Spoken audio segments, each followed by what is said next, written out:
Wait, where am I? Hello? Hello? Where am I?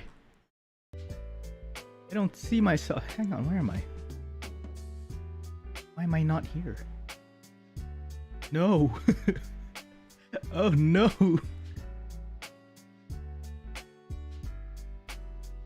Hello? Camera! Hello? It's screwed up somewhere. What happened?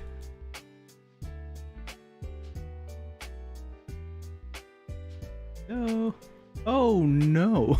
Oh no. Oh no. Oh no.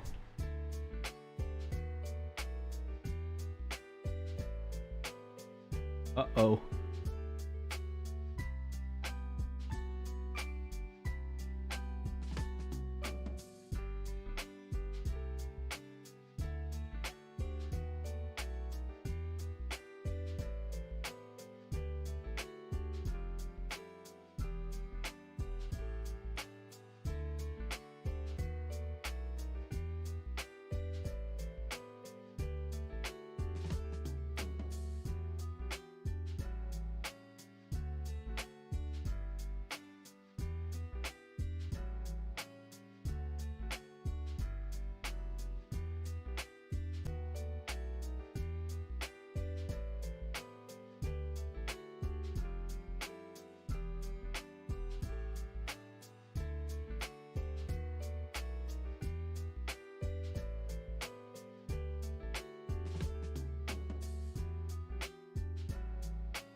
Hello?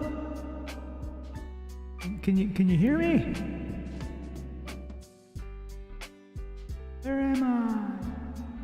Echo.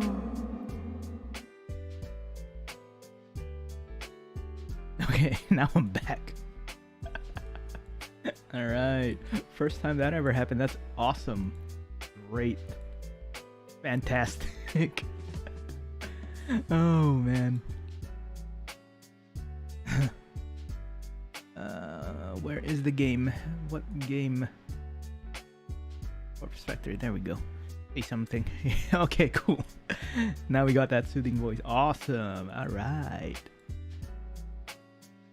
Just turn on this and go here. Nope. There we go.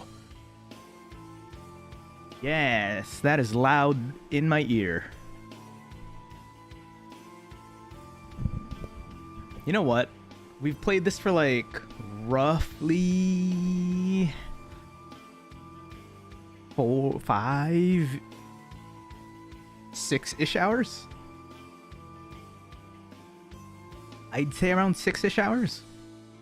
And we haven't even hit Act 2 yet. Apparently there are 4 acts here. Like the prologue, 1, 2, and 3. And we haven't even hit the Act 2 yet. So I looked it up, right? I was like, this game's been going on for a while now. Shouldn't this be over soon? Like I looked up the game. It's 12 hours long. So that's like, and in that 12 hours that they did the complete game, I looked up to where I am. I'm like not even halfway in yet. So we're in here for the long haul. Oh man. This is gonna be rough. My god. What have I done to myself? I didn't even finish that Get Love or Die Trying one yet. Inscription's pretty much... It's gonna dox me and all my secret treasure, so I'm not gonna... I'm not gonna play that game. But... Find Love or Die Trying, that's... I still need to finish that. Also, yeah, just read read out loud faster with no mistakes. Oh man, I'll try. I mean, I kind of goofed up already. I have food here, but not a lot of water, so maybe I'll crack open a drink soon. But yeah, we got 9 days left before my my 2.5 year anniversary / monetization / 1000 year celebration stream. I need to get cracking. I'm like, man, I want to stream, but this ain't the time to be streaming. I need to do a whole lot of stuff. So,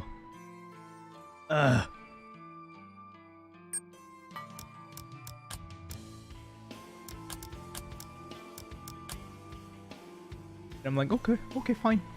I'll stream and then work on it. There's gonna be, I'm thinking there's gonna be like a three-part component to it. The first one is gonna be like a like the karaoke thing. The second one is gonna be like an Ask Me, like Marshmallow reading type thing. And then the third one is pretty much gaming. Maybe a 10-hour, 11-hour, or 12-hour stream, depending if I can get the day off from work. But yeah, not gonna do Totsumachi yet, or like the drop-in calls. That's for something like 3 or something like that. But yeah, on the topic of monetization, memberships are a thing now. Apparently I can set them up now. I have no idea what I'll be doing, so I'm gonna figure that out. But until the 14th, like, nothing I do right now will be like, you know, monetization will be off on streams until the 14th anyways, because that's when I quote unquote open it up, kind of thing. So oops. That's why this stream doesn't have any. You can't throw money at me yet. No, don't do what? Totsumachi? Where were we? Was it this one? It was this one, wasn't it? Yeah, it was this one. Alright, let's hop right into it.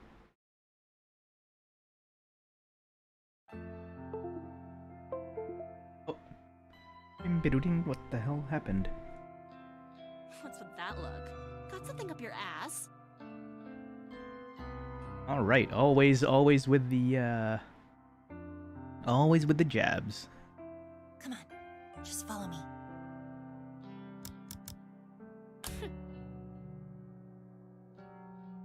Oh, there we go.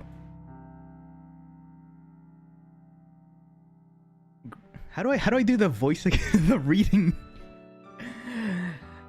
I grabbed Tomoe's wrist and guided her away from the labyrinth of the desks and into the elevator waiting patiently for us. I need to get back into that reading groove again, just like, how do I do narration again? Oh right, Shinya got was dealing with harassment. That's right. This is quiet and nearly empty. It offers significantly more privacy than the crowded 14th floor. God, your fingers are bony. You're pinching me. Sorry. I let go of her wrist and she rubs it gingerly against her clothes. Anyway, what's up? I hesitate for a moment. Even though I ran through this scenario in my head during the train ride, I'm still anxious about playing it out now. This situation involves Tomoe, either directly or indirectly. As my friend, she needs to know. Oh, so she considers her a friend now. That's awesome. I think Corpse Girl is going to target Kotomi Ida. Huh? Did she get one of them photos? Ooh.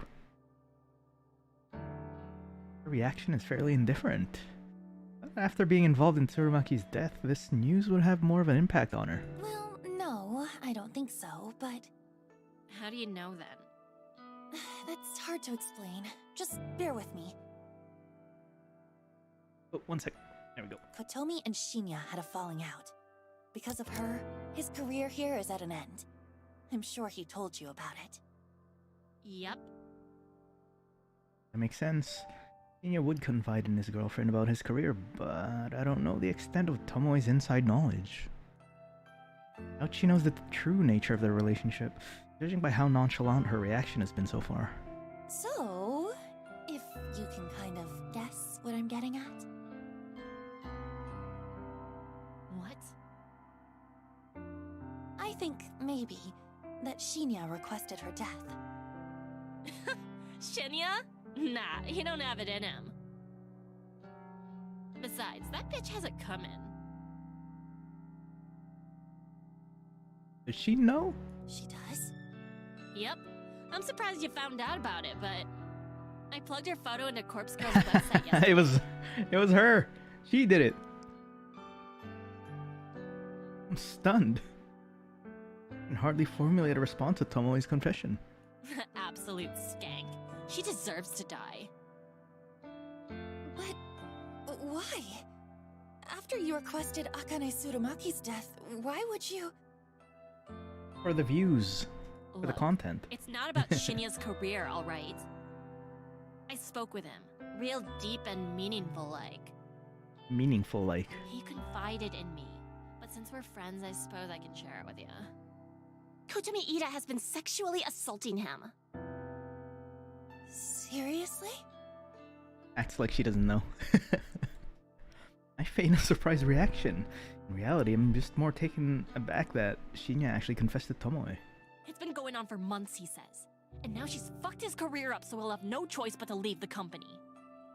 He leaves, and she gets off free without anyone finding out about what she's been doing to him. I hate her. I hate her so fucking much. Try to digest Tomoe's words. I didn't know that Shinya has been putting up with the abuse for such a long time. So, Kotomi's motive for ending his career was purely out of self-interest. Probably looking for a reason. Any reason. Pardon, and light incident with Aoi was just good enough for her to seize. If he quits the company, she won't get found out. Simple plan, but utterly devious. We should tell someone what she's been doing. She can't get away with that. She ain't gonna get away with it. Corpse Girl's coming for her, remember? Yeah, yeah, she is. Visibly sweats. I can't wait to hear the news about Kotomi winding up dead somewhere. I hope she gets her throat slit. Oh man, now Noriko's about like she's like, fine, I guess I'll kill her. Yeah. But hey, how'd you find out about it? And Tomoe cocks her head and gives me a concerned look. Brace myself as I watch the gears slowly turning inside her head, waiting for her to point a finger at me. I don't know why I thought it was a good idea to reveal this information to Tomoe. I just kept my mouth shut and fulfilled the request like always. Damn it. Why does my curiosity always get the better of me? I'm gonna cause my own demise at the rate I'm going. Oh, I figured it out. Uh-oh, visibly sweats. Kotomi must have received a photo and told you about it, huh? Yes! Wow, that corpse girl sure works fast. That's that's exactly what...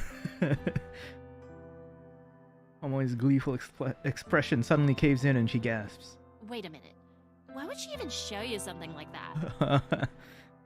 Like sweating waterfalls now. I think about it. There was that time you got a photo, but nothing happened to you. Then, the only way you could have really known about Kotomi is... Nope. Nope. No, it's not. No. I flinch as Tomoe takes a purposeful step towards me. You're a corpse girl, aren't you? You have to be. It's the only thing that makes sense. She's actually pretty smart. I avert my gaze and I look to the floor in silence. God, are you for real? I can't believe it. You took your sweet time figuring it No. Don't give me that bullshit. You can't expect me to figure out something like that if you're gonna try so hard to hide it. What the fuck, girl? You get your rocks off by killing people? I'll take a bite 1 sec. No, not exactly. I don't kill people. The hell you don't! Explain that bitch Tsurumaki. She killed herself. Yeah, she killed herself. That's the cover-up, right? I'm serious. She killed herself. But Corpse Girl encouraged her to do it.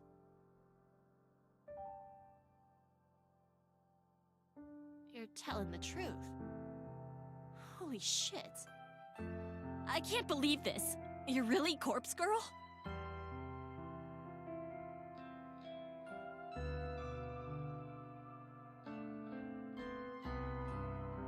It's true. I'm Corpse Girl.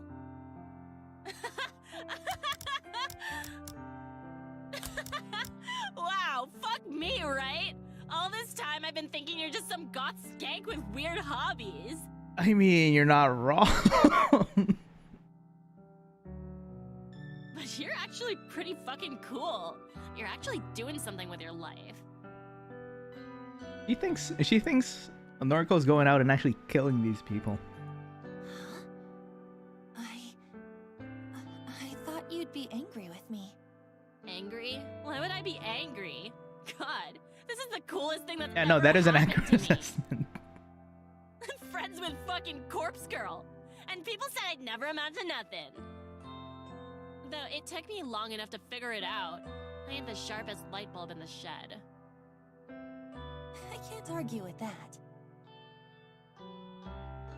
Tomoe laughs and puts her arm around my shoulder. I shrink away a little, but her good cheer is somewhat infectious. A flood of relief washed through my body. So, like, I gotta know. How many people have you killed? Like 3? I said I don't kill people, remember? Yeah, you know what I mean. How many have offed themselves because of you? It's an embarrassingly small number. That's so? Oh, that's a shame. Listen, you gotta fill me in on all the juicy deets later, Kay. For now, please focus on getting rid of that bitch Kotomi. I'll do my best. I guess? Thanks, slut. Shinya and I will owe you one for sure. You know what? This actually went better than expected. I thought she was gonna freak out. Tomoe swings around and looks towards the elevator. Turns back and gives me a thumbs up gesture. This convo never happened. Got it? That's my line. You can't tell anyone about me and Corpse Girl. Please, who would I tell? Binya. Well, the police, And that. for starters. People's body counts are meant to be literal. I mean, yeah, true. Fuck 'em. I ain't a squealer. I'm on your side, Corpse Girl. Relax. Anyway, peace. Tomoe ducks away and leaves me standing alone. Really hope I made the right decision here. Suppose I don't have a choice but to keep moving forward. My first order of business should be to take care of Kotomi Ida. And get her to kill herself. It'll prove to Tomoe that I'm not messing around. Might even cement our friendship even further. I just have to get through the rest of the workday. Then I can return home and focus on crafting Kotomi's work corpse photo. That too. That's when the real fun will begin.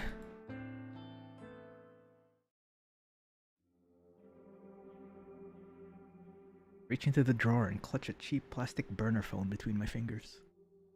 I think the photo of Kotomi Ida is done. Now all I need to do now is send it. Thought about waiting until tomorrow, but I already put off making the photo for a day. Make my move tonight. During editing, I timestamped the photo with tomorrow's date, 10:46 a.m. Don't leave much time if Kotomi receives the photo tonight, but I'm confident the plan will be effective. Kotomi will look at the photo tonight. She'll either freak out and end it all immediately, or after a sleepless night of anxiety, she'll pull the trigger. Figuratively speaking, instead of going to the office in the morning. I'd cross my fingers and hope that by divine intervention someone else will take her life. Based on my recent failures, I don't think that's likely anymore. Anyone else was ever involved in the death of Corpse Girl's victims, I don't think they're still around. Why else would my last few attempts have failed? No. Best bet is to urge Kotomi to simply kill herself. A convincing enough corpse photo might be enough to lure her to her death. When I turn on the burner phone, I'm happy to see the battery still charged.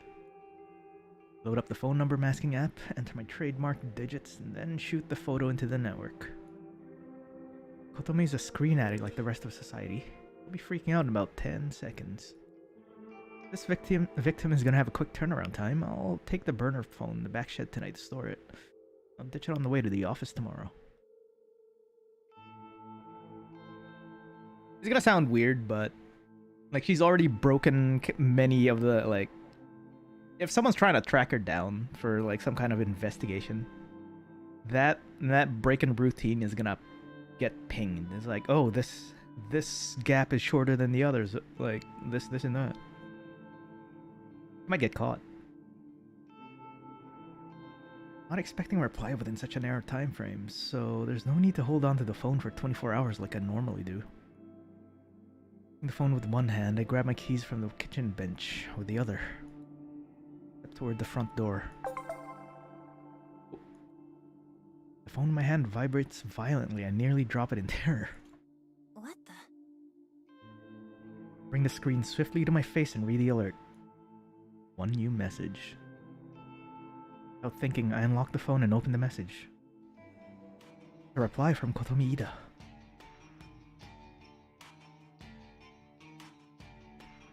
OPSEC ain't exactly perfect, but that's probably for the... I mean, yeah. I mean, this is essentially just pretty much like... Imagine if someone watched Death Note and think they can pull it off, but without any kind of magic. And they're not, like, you know, as smart and or lucky enough as Light to pull it off. Think this is funny? I know who you are. I'll report you to the police. Oh my god. Holy shit. Exactly. She actually replied. For the first time since Corpse Girl started her grand work, I've actually received a reply from the victim. Though I use the number mask, there's actually nothing stopping someone from directly replying to my message. My message would still get sent through the network and back to the burner phone's SIM card. The number mask is simply a stealth tactic, disabling the ability to view what the phone number actually is. It doesn't prevent replies. I discard the burner phones anyway, but it's an extra layer of security. Not to mention a bit of a calling card. Judging by Kotomi's response, I assume we have a fighter on our hands. Not gonna give in easily. Her threat about reporting me to the police is a bluff. I'm confident she couldn't possibly know my identity. I've been waiting for this. Oh, she's going crazy again. For someone to reply. Strap in. Finally put my contingency plan into practice. I've been holding out for this moment. I feel a wicked grin split my face into two, and I mash my fingers against the screen as I compose a venomous reply. Like that photo? See you in about 12 hours, unless you follow my instructions. Message sends in an instant, and I eagerly await the next reply. I was left waiting for long. Kotomi's response comes through within seconds. Her attitude has completely changed.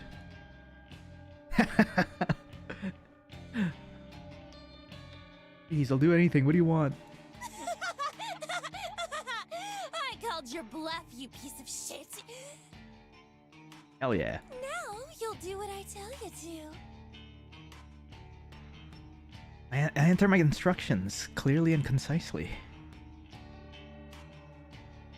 Pack 500,000 yen into a bag. Put it in coin locker 66404 at Shinjuku Station. That's about 5,000 Canadian.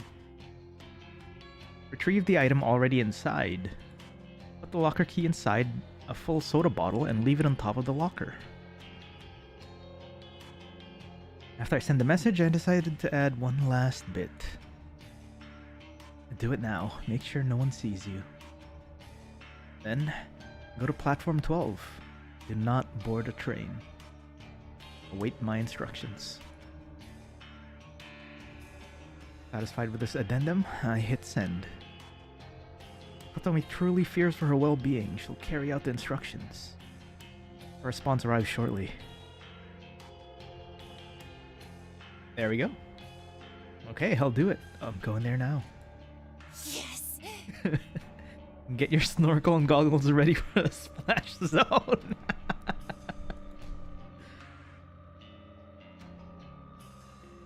Collect the money once I'm sure she's no longer hanging around. See, 500,000 yen is nothing to sneeze at.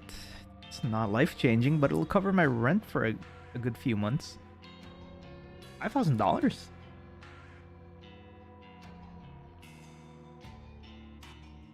Chose this amount simply to test the waters. Asking for an insane amount would make it impossible for a victim to follow through. But I figured someone like Kotomi, an exec for a big company, would easily have access to this much dough. We'll collect the money, and if everything goes well, Kotomi Ida will disappear before sunrise. Another change to the MO. The hour's late. Quite a few commuters are still navigating through Shinjuku Station's wide platforms and underground labyrinth. The station beneath my feet is a sprawling metropolis that extends below the city, packed with restaurants, shops, and other outlets. Which is actually true. Like, damn, I got lost in Shinjuku Station one time. When they say it's a labyrinth, it is a freaking labyrinth.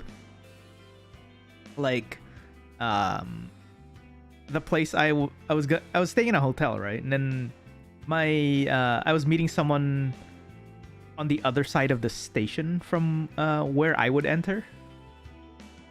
And then, like, I was like, I could go around the station, or I could just cut through and find my way there.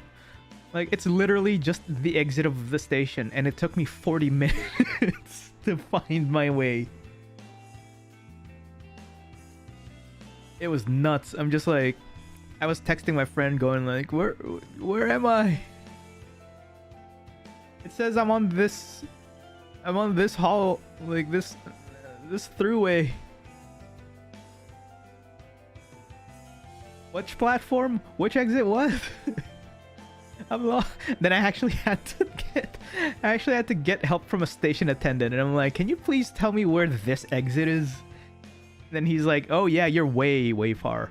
You want to go down that hallway down there, keep walking until you see the number 18 or whatever it is, or something like that. And then you turn left, keep walking. And I'm just like, oh my god. It was nuts. Then I did my research, and then I never got lost again. See, even the only problem is that I'll have to brave the maze as soon as I descend the platform stairs. I tend to get dizzy in such places.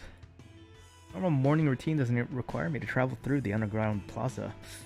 I'm able to exit the station within minutes of my train arriving at the platform. Still, I'm somewhat familiar with the layout of the underground. I know exactly where coin locker 6644 is located. Is that your locker numbers? Coin lockers in train stations like these are a popular way for people to store luggage or personal belongings for a few hours at a time. In Shinjuku, it can often be difficult to find a single available locker. Coin locker 6644 is special. I approach it from the main passageway of the underground and my eyes take in the familiar sight.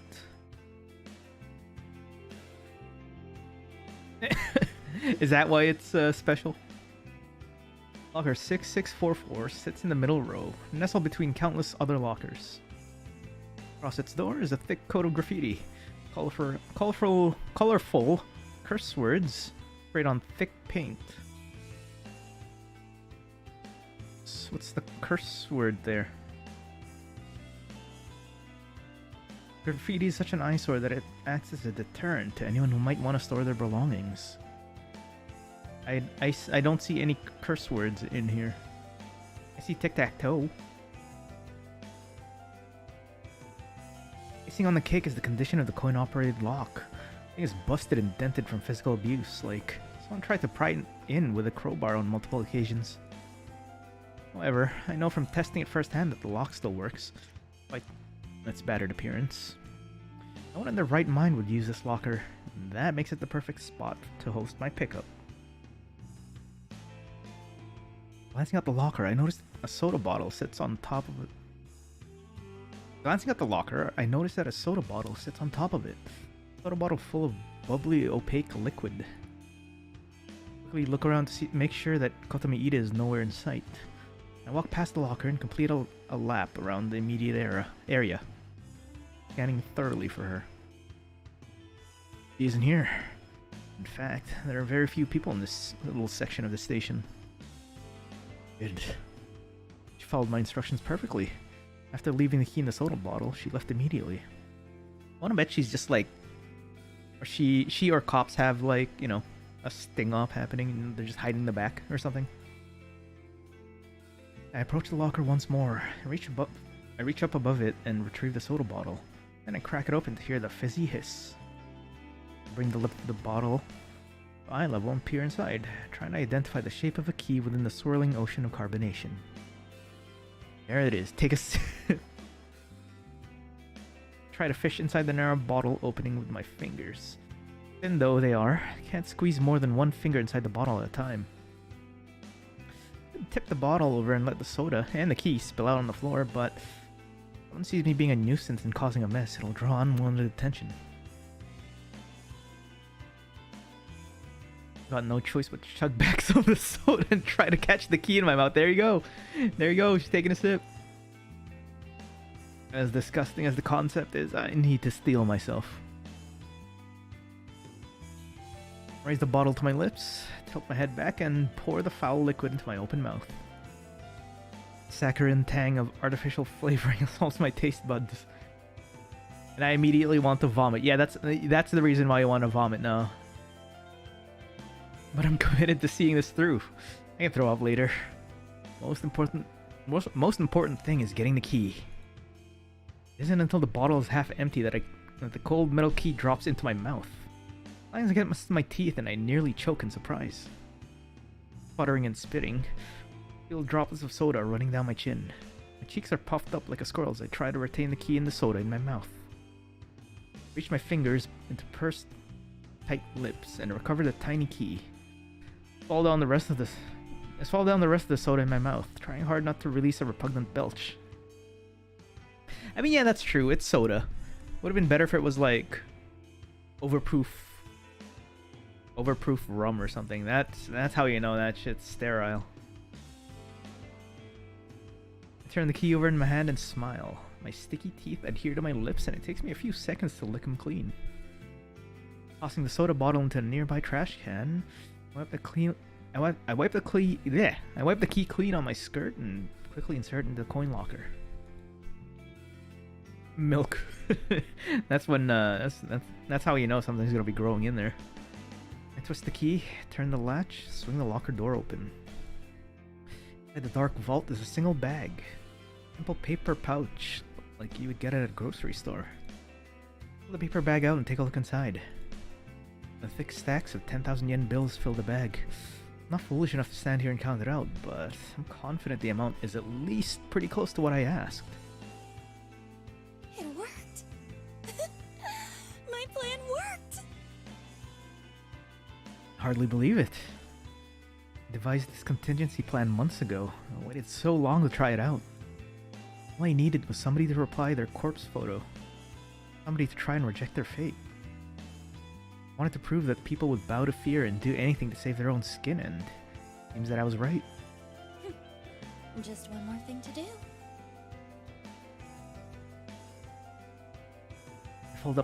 I fold up the paper bag and clutch it tightly. With my free hand, I pull the burner phone out of my handbag.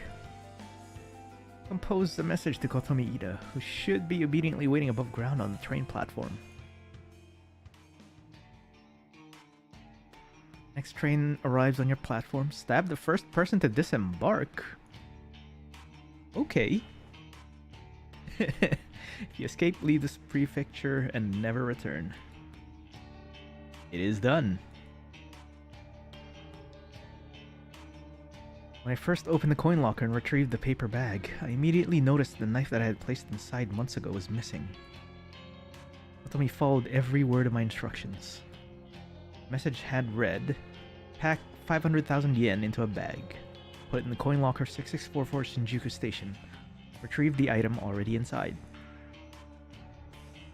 I've given Kotomi an opportunity. She can trade another's life for her own. That is messed up. If you kill someone exiting the train, Corpse Girl will spare her life. Simple exchange. One that I bet she's willing to make. If she gets away with the murder, she'll flee from this place. I won't see her ever again, and neither will Shinya or Tomoe. To us, she'll be as good as dead. As for Corpse Girl, well, as long as the body is claimed in exchange, she'll be satisfied. Really? Really now? After a few minutes of waiting for a reply to the message, I figure she's not gonna write back. Probably getting ready to fulfill her task. Need to witness how this unfolds. Take the nearest escalator up toward the train platform.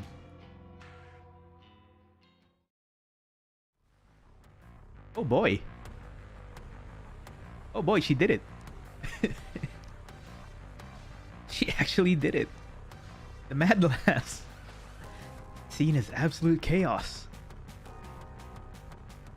I swear this bee gets more and more deranged as time goes on.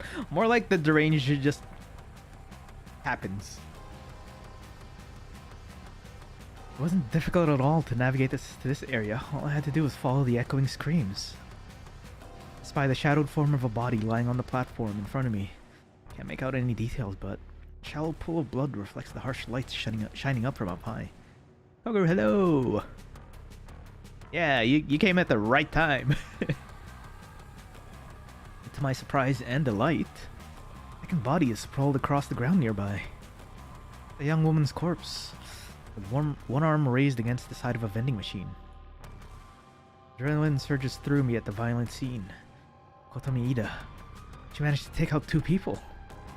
Might be my new favorite person in the entire world. Yeah, you gotta fill up the factory somehow, yeah. I hear panicked voices in the background, and I turn my head slowly. What the... Oh boy! 2 more bodies are on the ground. 2 men in expensive-looking suits, collapsed in puddles of their own lifeblood. One of the men is still moving and groaning, pleading for somebody to stem the tide of gore. A familiar, lustful, tingling sensation begins to stir and rise through my belly. Okay, there's one more surprise to be had here amidst this beautiful spectacle of carnage. Where is she? Oh, there she is. A woman is slumped in one of the plastic chairs that lines the platform. Her head is tilted, her suit jacket stained with red. A thick knife with a black grip protrudes from the side of her neck. A bubbling river of vital fluid cascades around the glimmering blade and pools within her shirt collar. She almost got her nuke. Even with her face masked by blood, it doesn't take me more than a few seconds to recognize her identity. Kotomi Ida. Dead.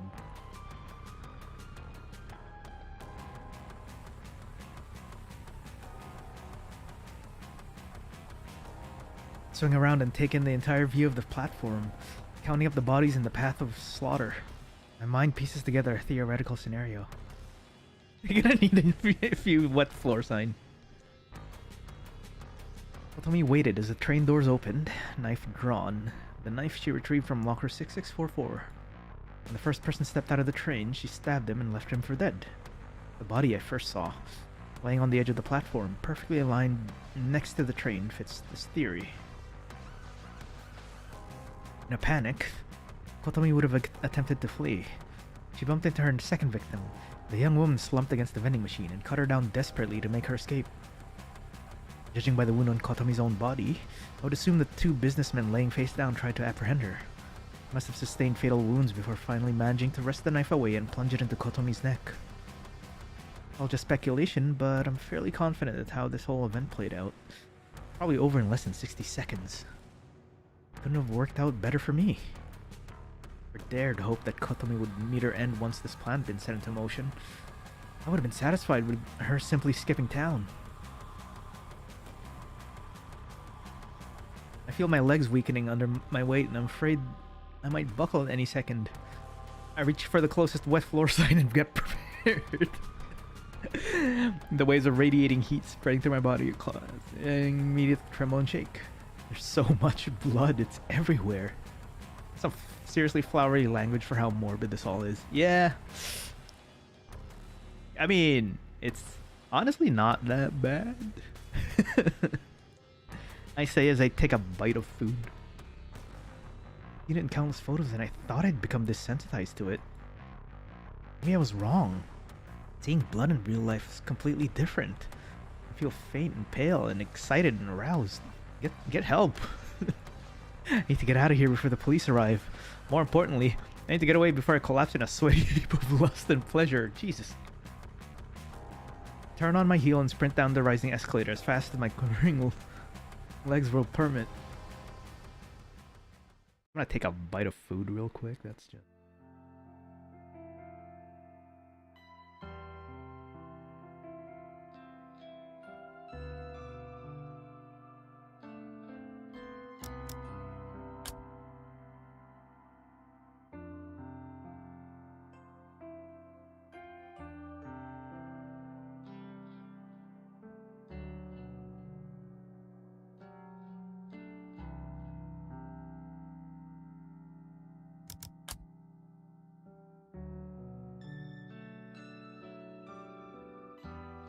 I accidentally hit the auto button. That's fantastic. I missed a whole bunch. Hang on. Another morning fueled by coffee. Once again, I didn't manage to get much sleep last night. I want to say it's not my fault, but I know that's not entirely true. The grisly visage of all those slain people on the train platform was burned into my mind's eye. Every time I started to drift off to sleep, a flash of blood or a fleck of gore would appear in my thoughts and I would snap awake again. And the sight of Kotomi Ida with a knife sticking out of her neck made me shiver more than a few times. Nevertheless, I'm here now, at the office as usual. Witnessing violence on that level, in person, was a different experience than I had expected it to be. However, it has helped steel my resolve. I need to desensitize myself to that kind of carnage if I'm to continue with Corpse Girl's ambitions. This our cleanup's gonna have a field day with that one. Can you imagine a subway cleanup? I sat down the second empty can of coffee on my desk and leaned back in my chair. Catch a glimpse of Tomoe tapping away on her keyboard, completely oblivious to what went down last night. There was a news broadcast regarding the event, of course. Finer details of what occurred have been kept under wraps. Probably take the police and the media a little more time to get the story straight. More often than a mass killing spree takes over the news, whether or not the identities of those involved will be revealed is beyond me. Now, I'll assume that Tomoe is in the dark about the event. I don't take her as the kind of girl to be up to date on current events. Even if she did hear about the stabbings, she would possibly know that Kotomi was the culprit.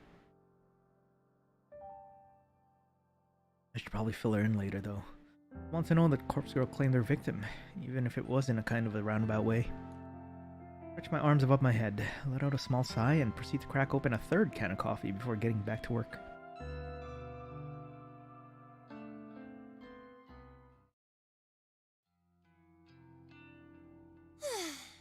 You got a minute? Shit, yeah. I wanted to speak to you anyway. One sec.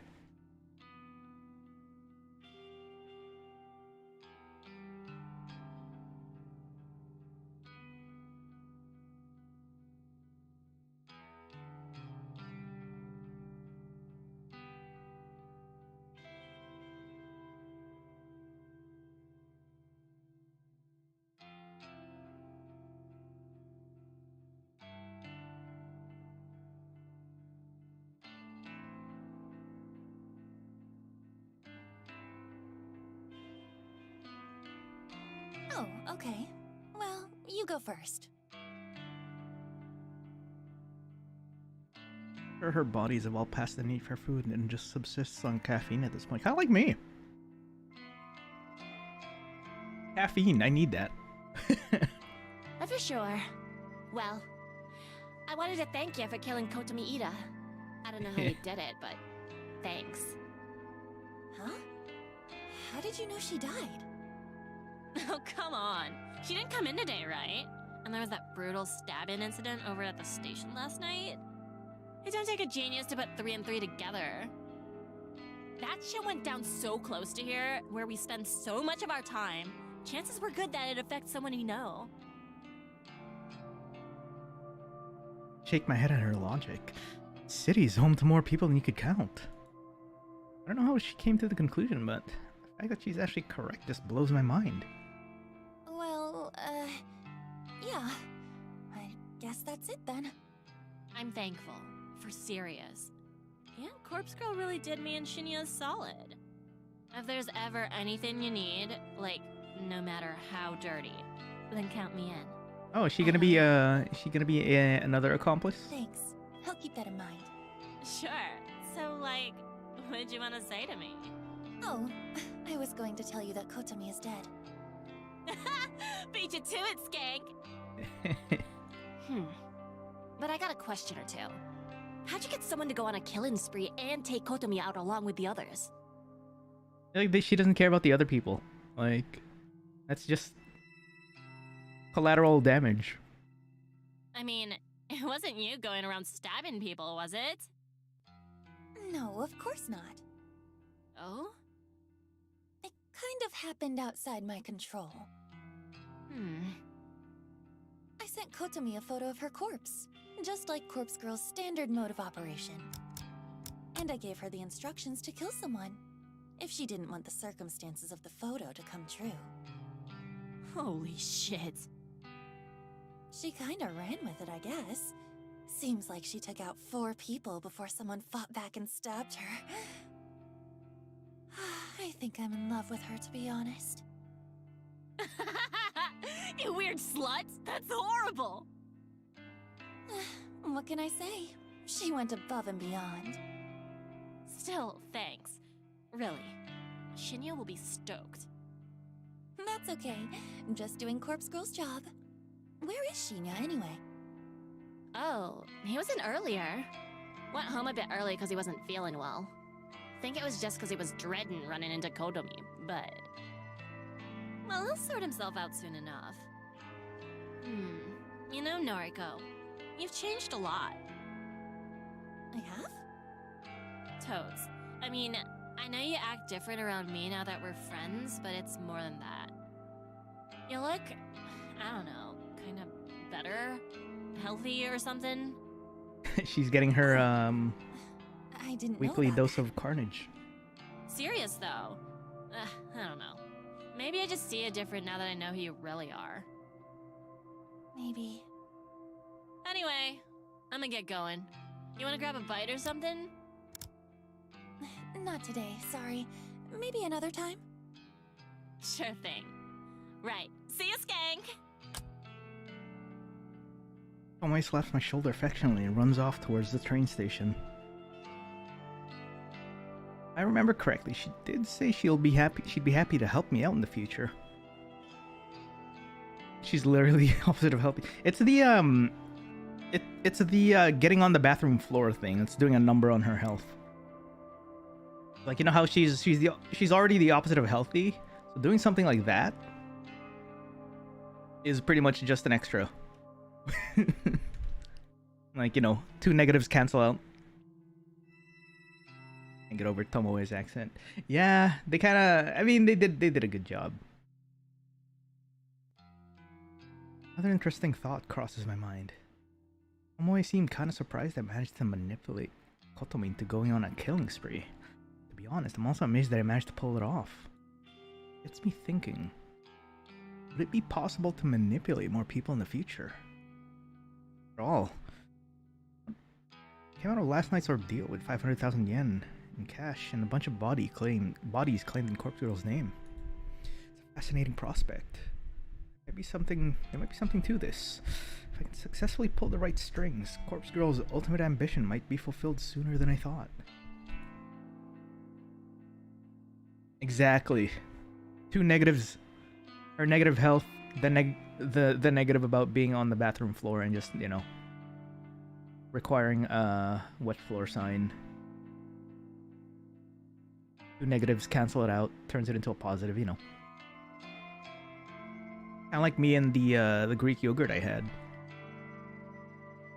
I ate half a bowl before deciding to check, like, what the date printed on it was. I saw the date and it was like a couple days, and I was just like, I mean, I already ate half the bowl, right?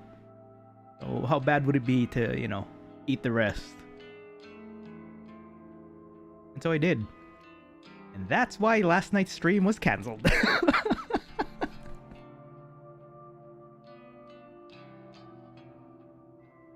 Yes, I was supposed to stream this yesterday, and then that happened, and then now I'm back.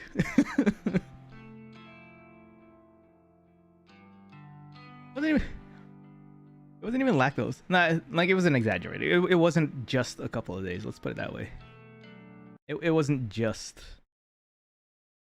a couple. It was pretty bad. I was just like, well, I already ate half. How bad is it gonna be if I finish the damn thing, right?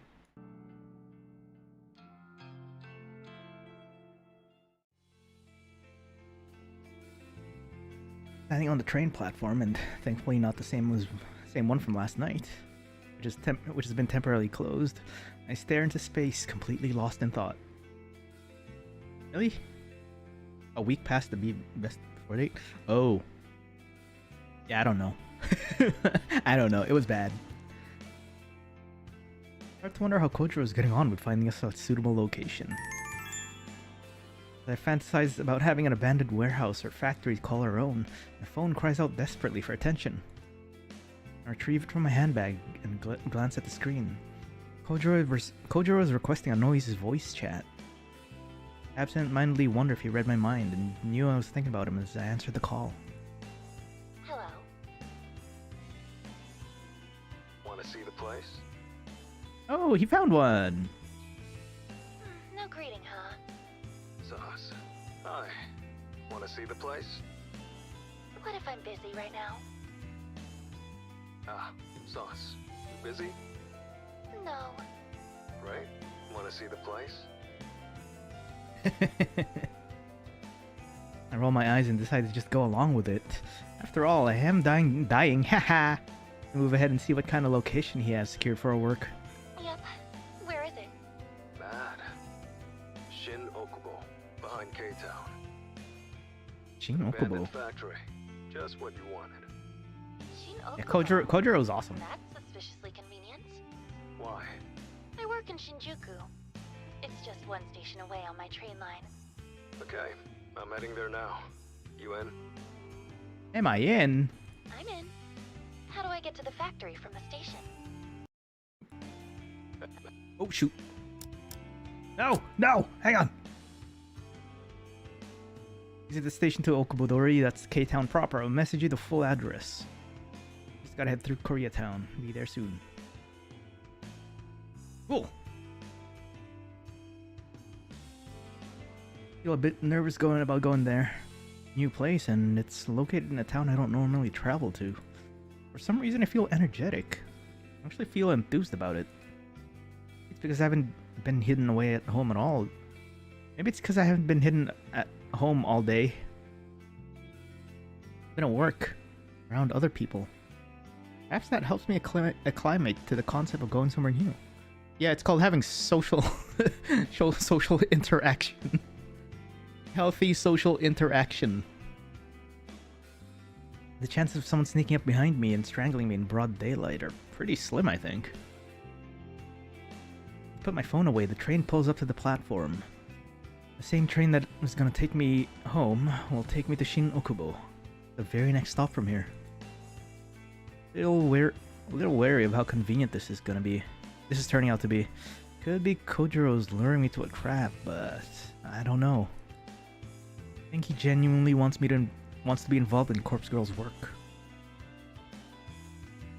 A Board the train and stand by the doors, ready to embark at the next station. Finish this food. It's raw fish. Can't let it sit here for too long. The abandoned factory is almost exactly how I imagined it would be. Damn, that's a really old brick factory, holy. Tall, broad, foreboding, eroded and worn down, with brick walls and steel sheeting covered in thick layers of black exhaust. Alright, gonna be looking for now. Alright, have a good lurk. You can leave this on in the background and you can listen in on how we might need more wet floor signs. Gigantic metal pipes protrude from within and wrap around the exterior, only to re-enter through vents here and there. A series of ventilation shafts and chimneys line the roof. They don't release even a single puff of smoke. This place has been shut down for a long time. The front entrance is located at the rear of a small parking lot. It's a simple steel door that has been chained up and padlocked. Further along the side of the building is the loading dock, an expanse of asphalt that leads to a concrete path and a giant roller door. In the dock sits a derelict van covered in a brown tarpaulin. Oh, a tarp. This place is amazing! You haven't seen inside yet. Hey yo, what you doing with that neckline that low, man?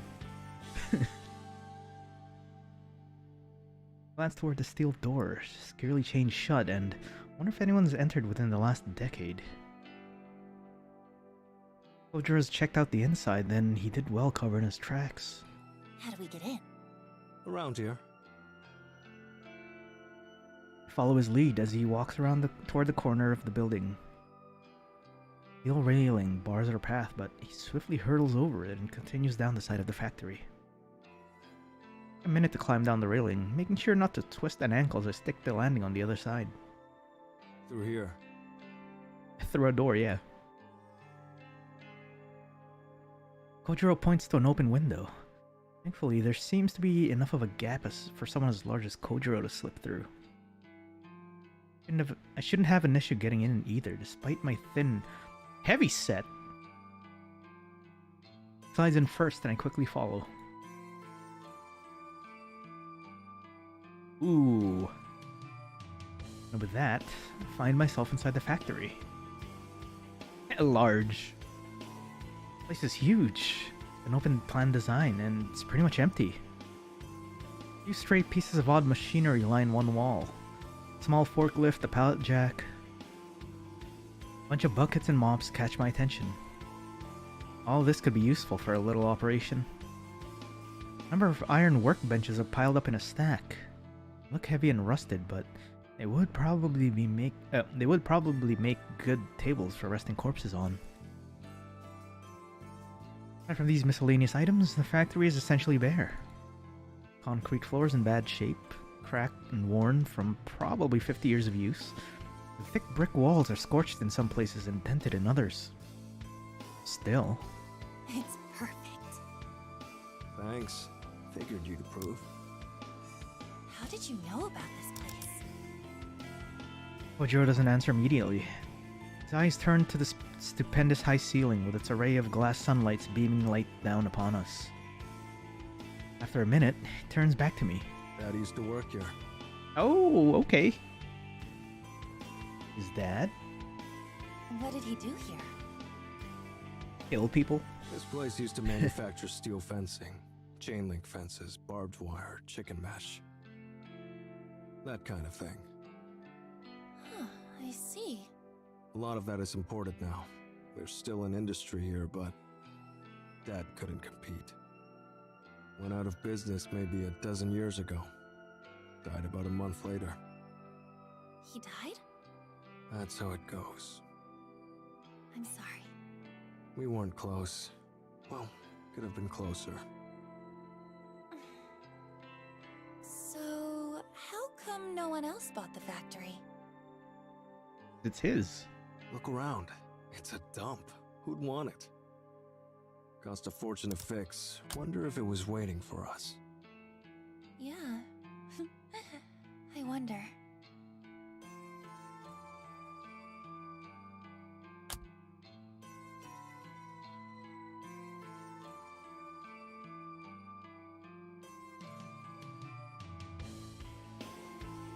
Definitely seems all too good to be true. But this is the real deal. This is our factory now. Going half on this, right? Right. Okay. Good. Welcome home then. Or something. Or something. Let's work well together. Roger that. I've entered an unlikely partnership with Kojiro. We've obtained a base of operations, safe from prying eyes. Next step is to fill this factory with corpses, carry on with Corpse Girl's grand scheme. And that is why it's called Corpse Factory. Why you skip? Because my fork hit the mouse button. Thanks for accompanying me home. No problem. And for pallet racking. Should I come upstairs? No, I don't think that's necessary. Okay. By the way, when are we starting work? Well, as soon as as soon as Corpse Girl receives another request for a death, we can start on it. Oh, no grand heist from the morgue first? Think about it. It's important that the cadavers I use match the details of my victims. I won't know what kind of cadaver to use until I receive a photo of the victim. Guess that makes sense. What's the big plan anyway? How do we lift corpses from the morgue? Yeah, she did say she had a plan, right? I had a feeling you would ask about this sooner or later. I did tell him I had a perfect idea after all. I imagine the biggest issue is writing off the bodies, so to speak. If a cadaver goes missing or is unaccounted for, there will be an investigation. Am I right? Guess so. We need to be able to take the bodies away from the morgue without anyone ever knowing they're gone. Oh wait, that explains the girl from the prologue, the blonde girl. So, the solution is simple. We only take the cadavers that are due to be cremated. Okay, wise guy. A delivery company picks up the cremains nearly every day. Huh? Cremains? That's what the ashes are called. Oh, right. So what do we hand over? Empty canisters? It's simple. Fake ashes. Just flour. Yeah, right. Fake ashes. Like I just have those lying around. Kojiro stops mid-sentence and stares straight at me. Huh. Might be onto something. Don't tell me you do have those lying around. Not fake ashes. Real cremains. Bodies are cremated every day. Wouldn't be hard to take a bit off the top.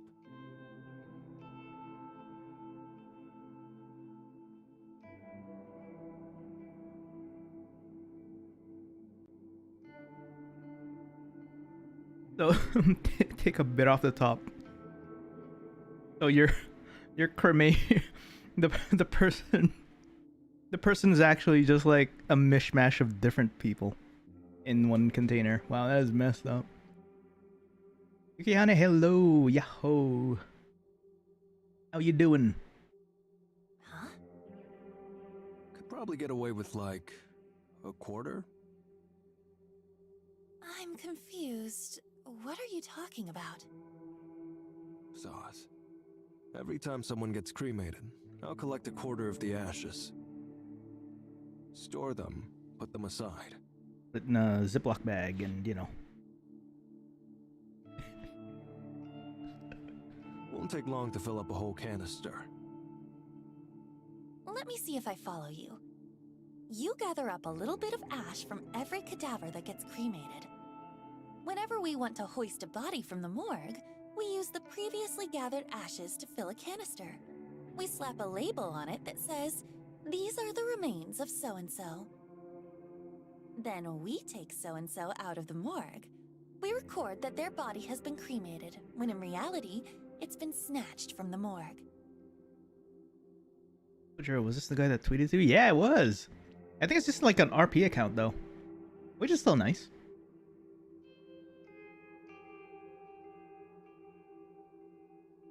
He's doing great. Awesome.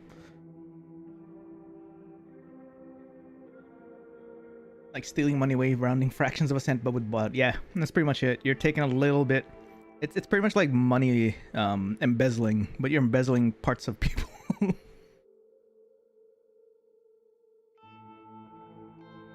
This game is getting more messed up. How's it going? How is it going? Eating well. There was a bloodbath earlier, and I was eating my food nonchalantly. That was great. I imagine the canister of ashes just gets picked up with all the others going out on the same day. Pretty much. We also put a token in the canister. A token? Like a dog tag. Has the cadaver's serial number engraved on it. Normally attached to the body before cremation. They don't burn. Lets the cremains be identified later. Ah, I see. Can we get our hands on those tokens? Sure. The bodies we're lifting from the morgue are due for cremation anyway. I can get the tokens engraved without a hitch. Proper serial numbers and all. Okay, good. Just done with dinner? Nice. I'm still eating. In between. This is getting complicated, though. There's quite a bit we have to remember to do. Don't worry. I'll take you through it when we need to. Most importantly, I'll need to start gathering portions of cremains. Need to have those collected in advance. Yeah. Thanks. Really. No probs. But big question remains. I get it, remains. What's that? How do we move cadavers out of the morgue? Is my stomach going to be okay? Yo, I at one point in my my criminology thing, I had to it was a criminology course and then more for like work stuff.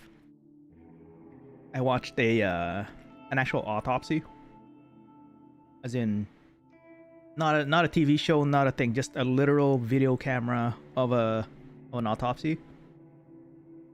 But on that day, I skipped lunch, right? Or like I was late. I was almost late for class, so I didn't have breakfast.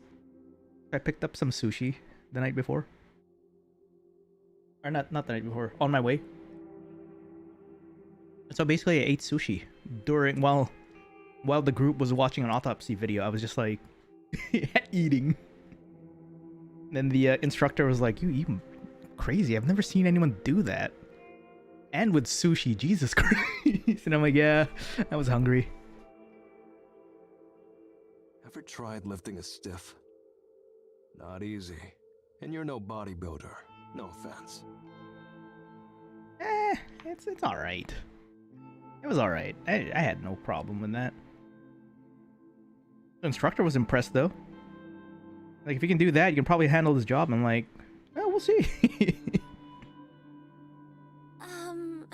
None taken? Look, security in the joint is minimal. I'm there alone like 90% of the time. We don't have to worry too much about getting busted. As long as we cover our tracks, of course, and only take cadavers we've written off, as you put it.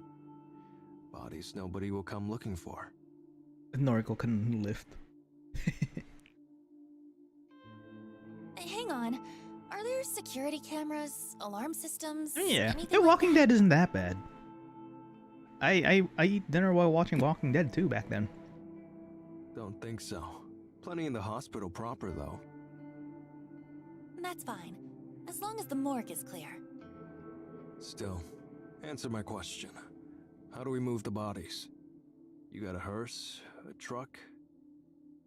No, but surely we could get something.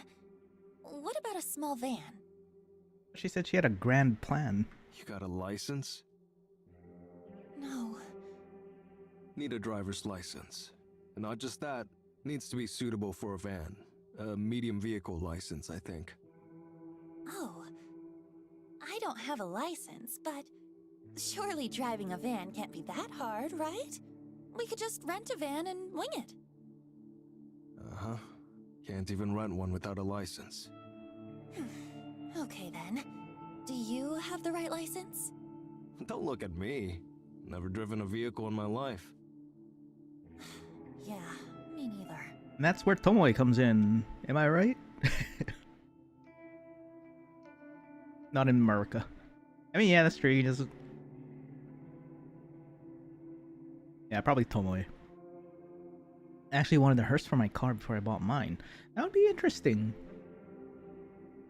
Got a wide turning radius though, I'd imagine, and you can't go as fast. Great. So this is a bust. Put my head in my hands. We got so far. We secured a factory, planned out our heist, and... Hang on. Tomoe, our getaway driver. Whip my phone out of my bag and skim through my noise contacts. I prefer to text and call, but I'm too impatient right now to wait for a response. Watch, she calls Aoi. I remember my A&P class had a field trip to the cadaver lab just after lunch. They had a strict no food and drink policy. Yeah, that's the thing with my thing. It was in a classroom pretty much, and it was like a legit. It wasn't live autopsy because I don't think that's a thing here. But yeah, we had a lot of what do you call it? That kind of forensics class. Just pick up a 26-foot box truck with a regular license up to 26k pounds. Damn. Big backspace like an SUV. Is it though? Like, is it seriously? Big backspace like an SUV but eats fuel like a sedan. That's actually pretty... If so, that's pretty good. Live autopsy would probably be a pricey ticket. I don't know. I'm not sure they sell those.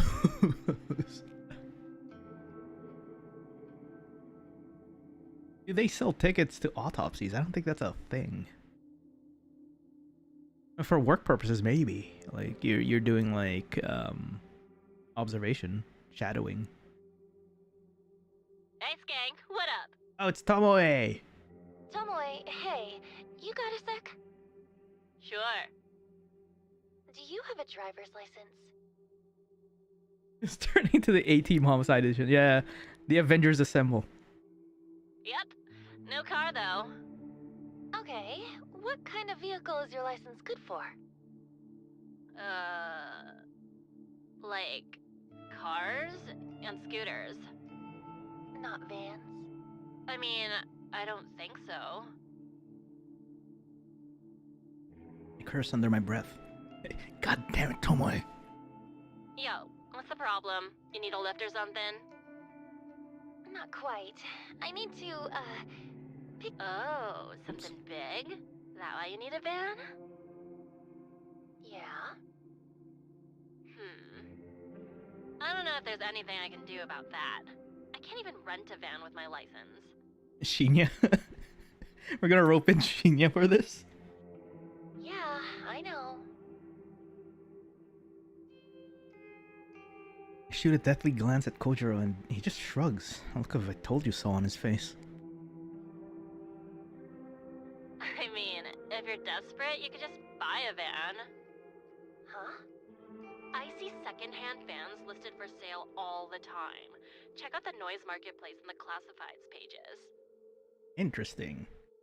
There's a story a couple years back where they sold tickets to an autopsy in a hotel conference center. I don't know about that. Was that a US thing? No one will check for a license on a private sale. It's just one chump selling a van to another chump. Holy shit. You're right. You're a genius. Well, I don't know about that. Thank you. Oh, by the way, you wouldn't object to a driving gig, would you? I do owe you one, I suppose. You want me to drive a van, though? If I get busted on my license, I'll go to prison. You won't go to prison. It'll be a fine at most, I think. I think. I look at Kojiro and he gives me another shrug. Look, if you get a fine, I'll pay for it. That cool? Yeah, what the hell? What are the chances of getting busted anyway, right? Sweet talk the cops. Easy. Can you text me the deets or whatever? The address and stuff? Shinny just got to my place, so I gotta get the door. Okay, will do. Thanks, Tomoe. Sure. Later, slut! I end the call and feel a wave of excitement flooding through me. Are we gonna need the wet floor sign again? You get all that? More or less. You girls sure are loud. Sorry. So, I'll need you to do me a favor. News article. Body donated to science dissected in front of paying audience at Portland Hotel. Damn. That's messed up. I mean, donated to science, sure, but like in a hotel? That's why you do that at a conference center, man. They're like they borrow the kitchen. By van, right? Yeah, you're a big, strong man. You won't get ripped off. I'm just a poor little girl. Cut it out. I'll do it. But you got the money? As a matter of fact. 500,000. I fondly remember swindling a cool 500,000 yen from Kotomi Ida just this week. We've got a 500,000 budget. Will that do? If the corpse's will to be on stage, then I guess they're just true. If the dead person's dream was to be on stage one time, then there you go, right? Easy. Maybe. Can't get you anything modern, but I'm sure it's enough. Great. You think you can get something tomorrow? By tomorrow? I'll try. The noise marketplace, right? That's right. Well, no promises. I'll do my best. Thank you. Really. Yeah. Okay. I'm heading off. Unless you actually do want me to come upstairs? No. Don't push your luck, man. Roger that. Roger that, and then just leaves. See you tomorrow. Probably. Kojiro turns with a little more than a wave, exits the building and crosses the street.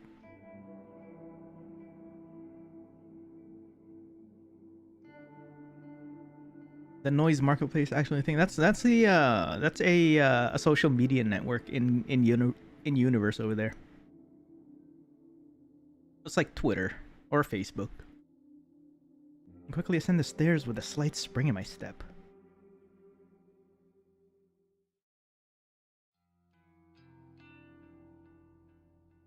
June 12, Friday.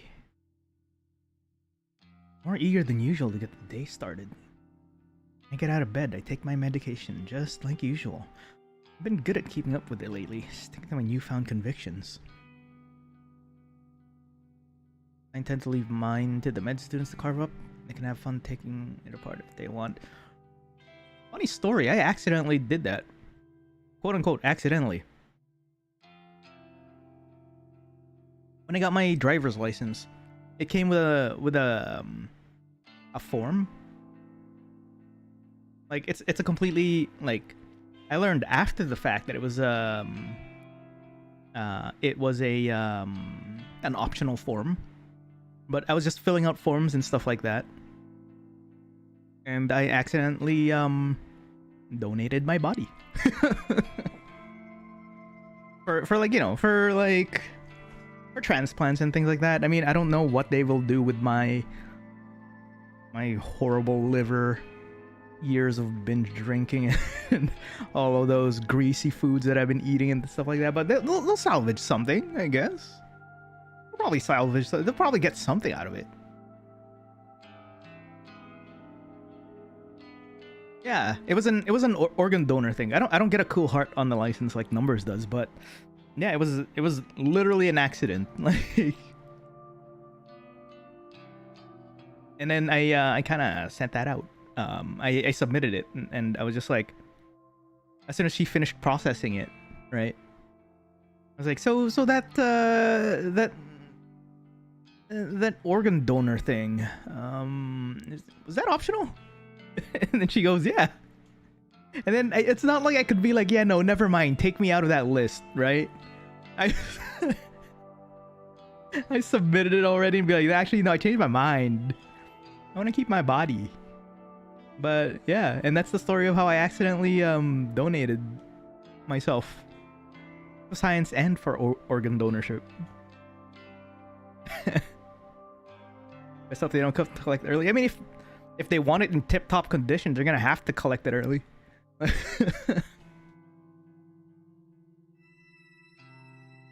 I wash down the tablets with a glass of water. After getting dressed, I put on my makeup. Same morning routine, the same movements, the same actions. But I feel good today. Not dragging my feet. I'm happy that things are moving forward. Both for me and for Corpse Girl. As I'm packing my handbag, I receive a call from Aoi. Aoi. I haven't spoken to her for a little while. In fact, the last time we spoke, I think it was way back when she didn't come to the office for her first day of work. It was nearly 2 weeks ago. And would you look at that? I think this stream was also 2 weeks ago. Shit, I really dropped the ball. Supposed to be trying to look after her, but so caught up with my own crap. In addition, I've been actively trying to put her out of my mind in order to get over my feelings for her. But now I feel like I've neglected the poor girl at a time when she needs me the most. I hurriedly answered the call, too guilty to keep her waiting any longer. Better than the American equivalent where you donate to science and DARPA gets a hold of you for ballistics testing. I mean, I wouldn't mind that. I'd be up for that. I'd totally be up for that. Aoi! Hey! Noriko? I'm so What's glad wrong? you called. I've been a terrible friend. I haven't kept in touch with you. Been 2 weeks. No, it's okay. Really. I've been busy. I should have called you earlier. Busy? What's she been up to? Seriously, I'm sorry. It's okay. Did you want to talk to me about something? Yes. Well, I think so. Please, you can talk to me about anything. I'm Noriko, remember? Yes, that's true. So, I wanted to ask... Are you Corpse Girl? Have you ever heard of something called... Oh, hey! Corpse Girl's website? Aoi knows about Corpse Girl? Yeah, I've heard rumors. Really? Wow. So, does it really exist? Mine exist. Apparently, yeah. I couldn't find any solid information about it. What is it? Well...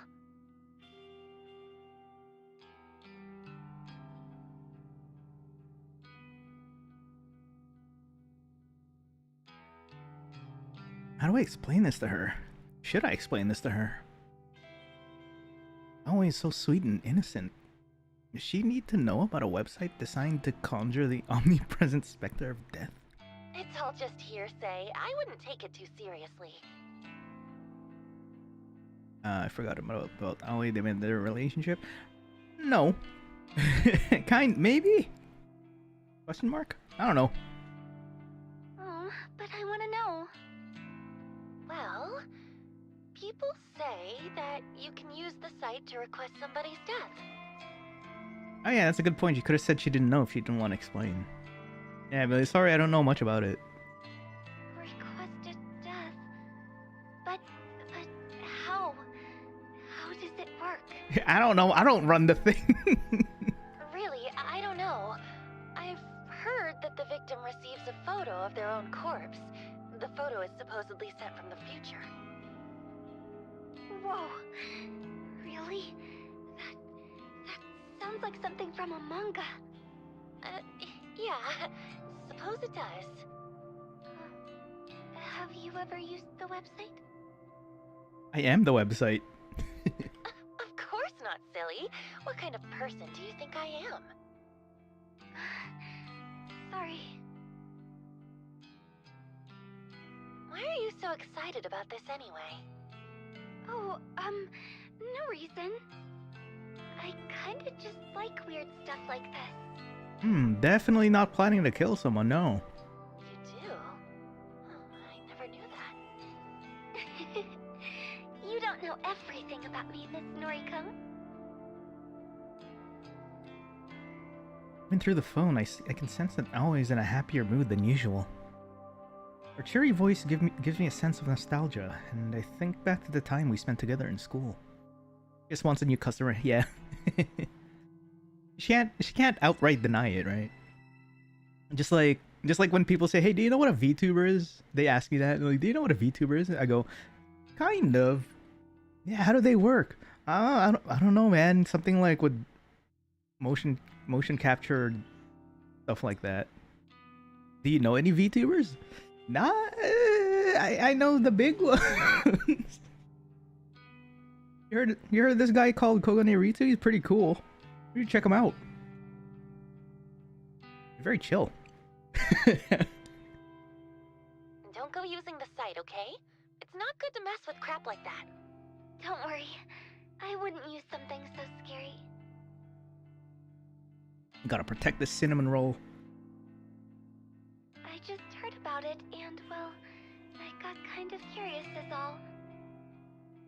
Alright. By the way, how is everything? Are you still working at the maid cafe? They know if they heard your voice? Probably. I keep my my work, streaming, and life separate, all three of them, so it's only a matter of time. As far as people know, I stream, but I don't tell them what. And if they ask for my link, I tell them no. Find me yourself. Because I want to keep that separate. If you run into me, then you run into me. That's it. That's why people are like, you work at a school, but you're like, why don't you tell your students to subscribe to your channel? Okay, number one, abuse of authority. Number two, the moment this channel gets slapped with, hey, it's our teacher from school. School admins will be all over it real quick, and I get another scolding from the vice principal. You know, that kind of stuff. Yeah. And that customer of yours, he's still around. You're not in trouble, are you? Exactly. This game stream right here, definitely. If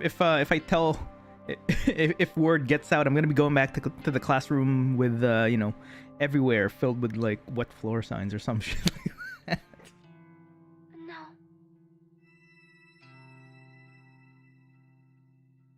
Light suddenly switches on in my mind, and I realize why Aoi was asking about Corpse Girl's website. Aoi, you're not thinking about requesting that guy's death, are you? Maybe. Aoi, you told me that you didn't even want to get the police involved. Now you want him dead? It's not what you think. okay? If he dies, it won't be because of me, right? Then the rest of my family won't know I was involved. They won't disown me or think less of me. Howie. Look, I'm not going to go ahead with it, okay?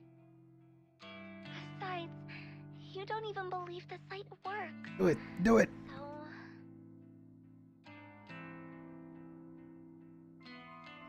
I feel terrible for Aoi. Part of me wants to scream for her to do it. To request that asshole's death and let me or Corpse Girl take care of him. Part of me knows she can't handle it. Would be crushed with guilt if he really did die. He's delicate and emotional. Being responsible for the death of another human being, family member at that, would devastate her. Aoi, my best advice for you is to go to the police. Don't mess with requesting his death. Okay. I gotta go now. I can see her pouting face in my mind. The face she makes when she doesn't get something she wants. Not a childish person, but her disappointment is often evident in her expressions. I'll speak to you soon, okay? Okay. Bye. She ends the call and I heave a sigh. I get the nagging feeling that she's gonna do something rash, but really, can I blame her? That guy, whoever he is, has been harassing her for so long. It's only natural that she'd be at her wit's end. So, if she makes the request, I'll take care of him. If the guilt eats away at her, I'll be there to comfort her. The least I can do as her friend, Noriko. The least I can do as Corpse Girl. As I resume getting ready for work, I can't help but replay the conversation in my head. Oh, he definitely seemed excited about the prospect of Corpse Girl's website being the real deal. Excited, eager, filled with anticipation. Same dizzying feeling I get whenever I'm waiting for a victim's death. Probably not. Oh, he's not about to, pass out face first into a bathroom floor, Waiting for a victim's death. And it hits me. I immediately realized why Aoi was so excited when she called me in an uncharacteristically talkative mood. She wanted my opinion on Corpse Girl's operation. She wanted affirmation, confirmation. She wanted reassurance that her victim really is gonna perish. She doesn't know that I'm Corpse Girl. She simply wanted a knowledgeable friend to confirm if the rumors are true. She has already submitted her victim's photo to the website. She can't wait to find out if he's gonna die. Throwing my handbag to the floor, I grab my laptop from the bed, right where I left it before falling asleep last night. I boot it up, log into Corpse Girl's website. The little blinking notification that I dream about seeing greets me. 3 new requests. 3 new requests? How? Can't believe what I'm seeing. Quickly queue up the photos to download. Oh, hey! After a few seconds, they all open up. I flick through them with a dumbfounded expression plastered across my face. They're all female, so that rules out my theory that Aoi has requested the death of the guy harassing her. This is the one who stole the money. This is the main character from the prologue, and this is the other one. One of them submitted this girl. She submitted this girl. Who submitted this girl? Well, she really was just excited about the prospect of the website, but hadn't actually gone through with anything yet. What really surprises me about the new request is that I recognize one of the young women, yet another person I'm familiar with. Of all the people in the world, what are the chances of knowing multiple people requested through the website? The girl is Emi Katsuno, if I remember correctly. She went to senior high school with Aoi Shinya and myself. I never liked her much. In fact, she was somewhat of a bully toward me. Nothing more than name calling, but in my mind, that's as bad as anything else. It's not hard to imagine someone wanting her dead. The other two victims are strangers to me. A ditzy-looking airhead with pink hair and a worn-out strained woman who could be anywhere from 20 to 40. Ditzy-looking airhead with pink hair. To get 3 requests all at once is remarkable. How am I gonna work through all of these? It's a shame that my operation with Kojiro isn't fully set up yet. It'd be fantastic to go all out on these requests, secure some corpses, and take some truly convincing photos. Well, there's no use stressing over that. Best thing I can do is simply get to work on forging some photos. In fact, maybe I'll skip work today so I can dedicate the time to crafting these photos. It's Friday after all. It's pretty much the weekend. No one will care if I don't show up at the office. I nod to myself as if convincing my own mind that I'm making the right choice. I load up the database of the deceased.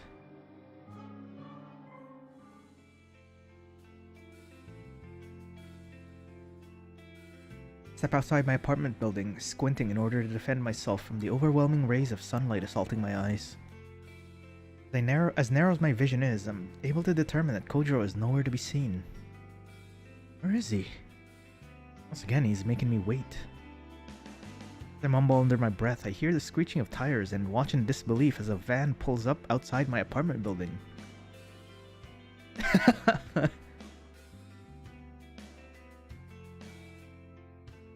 Beat up old thing that may have once been... What? The beat up old thing that may have once been white, but is now covered in grime. The windows are either tinted or encrusted with dirt. To my surprise, the window on the passenger side lowers and I see some familiar faces. Next to Kojiro in the driver's seat is none other than Tomoe. She's waving and grinning like a lunatic. Hey, skank! Get in, bitch, we're going shopping! So, how's this? My face must reveal my fury because Kojiro flinches before I can even respond. Where did you even get this piece of shit? Some guy. Some guy. Some guy? What guy? Some guy from the noise marketplace. Yeah, squad rolling up. Only wanted $250 for it. So, here's the other half of your money back. You're welcome. He holds up the paper bag I gave him earlier. Seems to still have a bit of weight to it. When Kojiro showed up at my apartment earlier this morning, he told me he found a great deal on a van. Yeah, that's like 2,500 Canadian. So that's like 2,000 US for a van. Man, I wish I had that kind of deal, damn. I had a good feeling about it and I handed him the money to go and secure the vehicle. However, he mentioned that he needed a driver to haul it back. He asked me to call he called Tomoe for assistance. Thankfully, Tomoe agreed to help. Any opportunity to leave the office was good enough for her. In this economy, some guy who has windowless vans and no questions to ask. Yeah, just give me the money. Never expected her and Kojiro to come back driving a death trap on wheels. Unbelievable. We're not going to die in this thing, are we? Clean it, God. Who knows? It has AC! Priorities. Great. Did you ask the guy if anyone has ever been murdered in it?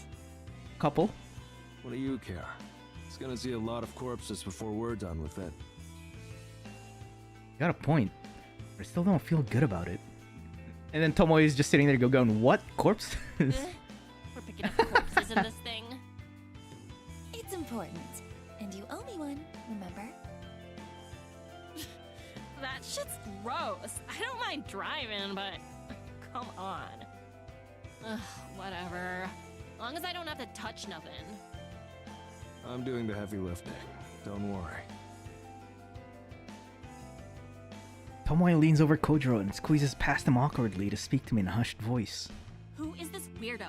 And when you said you wanted me to go pick up a van, I thought you'd put me in decent company. Sorry. He's my, business partner. This is all for corpse girl shit, right? Well, whatever. I'm cool with it. Question is, does it have a working heater? In Japan, you don't need a working heater. You just need a working AC or else you're gonna die. Just hope this dude doesn't try to cut me or nothing. She pulls back and gives Kojiro some air. Anyway, get in. Huh? Why? Going to the morgue. Hang on. I haven't planned anything yet. You want to do this now? If not now, when? Any other time, after I've had a chance to get organized. You have requests, right? Yeah, 3, actually. Right. So let's go get some bodies that match. But you haven't even had time to put aside any ashes. You were gonna collect a little from each cremation and put them aside and... Already done. Seriously? Worked night shift last night. Got like 3 or 4 canisters saved up. You said you've got 3 requests? Well, how convenient. But... This operation was your idea. You want to do it or not? Ugh. Just not ready. Kojiro thinks he can just rock up to my place and take me to the morgue? Somewhere I've never been? I've had no time to prepare myself, no time to even think about it. Visiting the factory yesterday left me feeling pretty exhausted. Having to tackle another new place today simply is too much to ask. I told you I'd guide you through the process, right? There's nothing to worry about. Check out this picture here. This picture, oh god, what is that? Picture here looks like they're going on a road trip. But they're talking about going to the morgue. You don't understand. I've never been to the morgue before. Tomoe shoots me a quizzical look from behind Kojiro. You nervous? I think I understand. For me, it's the most relaxing place on earth. My little sanctuary. Really? Sure. No one to talk to me, no one to bother me. Unless you count the dead, of course. I suppose that's true. And you won't be alone. You've got me and this chick. It's Tomoe. Thank you very much. Right. Sauce. Take a deep breath and brace myself for the next thing I'm about to say. Okay. Let's go. Road trip! Kojiro's right. Everything will be okay. I need to get used to going to the morgue. It's a new place, but it's gonna be an essential place. I tell myself that this is all for Corpse Girl. And for me. For us. Kojiro pulls the van sliding door open and I take a careful step inside. Road trip! I haven't heard saws in ages. It has been a while, yeah. The morgue is a lot colder than I imagined it would be. I berate myself for not bringing a sweater, but there's nothing I can do about it now. The place has an icy, otherworldly feel to it. Depressing and clinical. Devoid of hope. Then there's the stench. Not as overwhelming as I feared it may be, but it lingers and claws at my senses. It clings inside my nostrils and mouth and the very interior of my skull. Very easy to understand why Kojiro's clothes always smell like this place. Once the odor gets a grip on you, it doesn't let go. Kind of like a skunk. Honey, I'm home. Poor joke and poor taste, even for Kojiro. I feel like I'm gonna vomit. Even Tomoe is looking a bit paler than normal. I'm surprised she accompanied us inside after she spent the whole drive over insisting that she would stay in the van. They store bodies in here? Of course. See all these lockers? They're cold chambers. Pretty much all of them are full, a body in each. Fucking disgusting. Noriko? Yeah? I keep things in order around here. Chambers on the left wall are cadavers due for cremation. And what about the lockers on the right wall? No touchy-touchy. No touchy They're touchy. new arrivals or they're being collected for some reason or other. Autopsy, funeral, etc. Got it. So, we can only make use of the cadavers in the lockers on the left wall. That's a bingo. Listlessly wander over to the left wall. There must be dozens of cold chambers here, all lined up in neat rows. Doors are slightly ajar, and peeking inside reveals that they're empty. The vast majority are sealed tight, the occupants within sleeping soundly. Hey, question. Shoot. How do I know who is in each locker? Like, if I wanted to get an old woman's corpse, do I just have to search blindly? Gotcha. He's gotta roll the spin the wheel. Gotta pull a random one and hope it's the one you're looking for. Nah. Okay, then what do I do? Come here. Walk over to Kojiro and follow him to a large computer monitor mounted on the far wall. He taps on a little panel inset into the wall and the shelf pops out, revealing a keyboard and a mouse. Familiar with databases? Somewhat. Somewhat. My ass. Perhaps all my data entry experience at Temujin will pay off here. It's pretty simple anyway. Live database contains the current inventory items. Ew. Ugh. You refer to these bodies as inventory items? What would you call them? Merchandise? Well, like, they used to be real people and shit, right? Why not show some respect? I don't understand. They're cadavers. I put a trembling hand on Tomoe's shoulder. I want to comfort her, but the act of doing so is still alien to me. Don't worry about him, Tomoe. He can be a bit insensitive. He's a freak.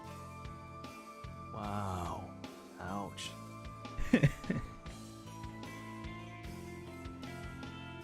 Tomoe scoffs and makes a gesture with her middle finger. I'm a little surprised that she's so bothered by this. It's kind of funny that she holds respect for the dead, but not so much for the living.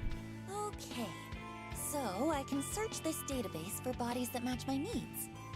Yep. Just use the filters at the top.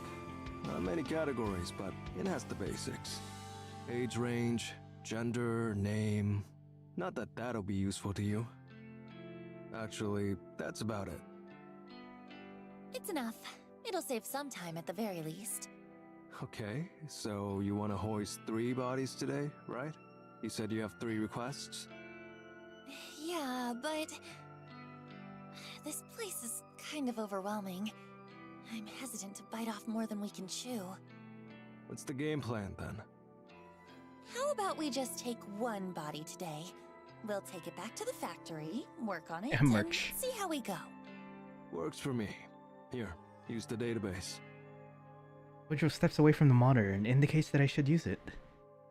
How did you do that? It's off! How did you... It's supposed to be off, yo! How did you do that? Thanks, man. Thanks for the poop sticker.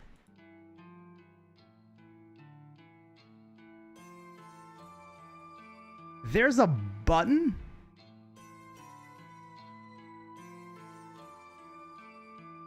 How?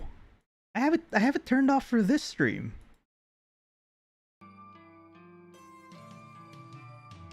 Oh, okay. Well, I guess it's not. Probably Hacker Man, yeah. I need to set up alerts and stuff. Jeez, that's why I didn't want to do anything yet for monetization stuff. I don't have everything set up. Like membership too. I have it enabled. I need logos and stuff like that, or like badges and stuff. Rest my sweaty hands on the keyboard and feel the cold metal buttons sting my skin. Metal keyboard. Very fitting. for this cold, lifeless place. I have 3 requests currently in the works. Stop it! Thanks, Yukihane. No, not yet. It's not supposed to be open yet. I have 3 requests currently in the works. Managed to get photos edited for all 3 of them. Thanks to taking the day off from the office. Emi Katsuno, the bully I went to school with. Then there's the pink-haired girl, and the woman that looked tired and worn out. I should try and find a cadaver that matches the appearance of one of those victims. Use the database's filter to search for females, and then narrow down the age range to young adult. I see the button too. Should I press it? No! Do not press it. Konnichiwa! いらっしゃい。心音響さんどう読めばいいんでしょうか。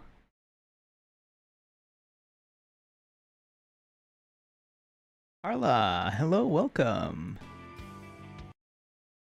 来てくれてありがとう。Thank you for coming. はじめましてだよね。This is the first time, isn't it? Thank you for dropping by. Welcome.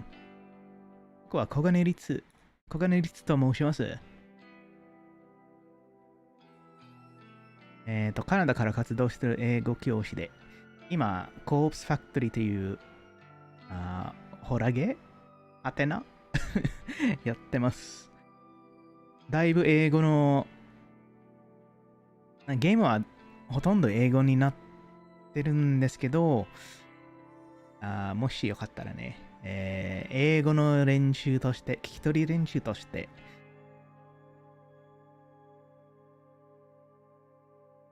ゆっくりしていってください。呼び方は何でも大丈夫ですよ。あ、そっか。わかりました。じゃあ、心音響さんにするね。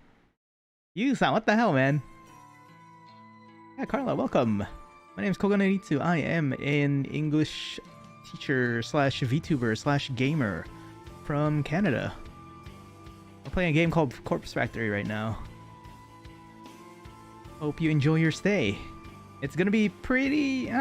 there are a lot of questionable things here. There are a lot of questionable things happening right now. But yeah. It's supposed to be a horror game, but not that... It's more creepy than horror. Hope you enjoy your stay.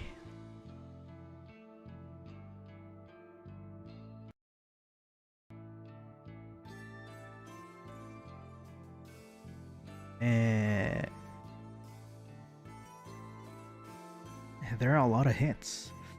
How many people are entombed here anyway? I skimmed through the list of results. Since their names are meaningless to me, they might as well all be identical. The column of data containing cold chamber identification codes is interesting. I point one of the results out to Kojiro. Hey, how do I know what these numbers mean? This one here is 64AB. This one is number 31AA. Ah, okay. Letters correspond to location. First letter refers to left wall or right wall. Second letter refers to top row or bottom row. Give me an example. Okay, this one? Number 64AB. The A means it's on the left wall and the B means it's on the bottom row. Left wall. That's the side I can choose from, right? The body's due for cremation? Yep. So I could grab number 64AB if I wanted. Up to you. But this one here...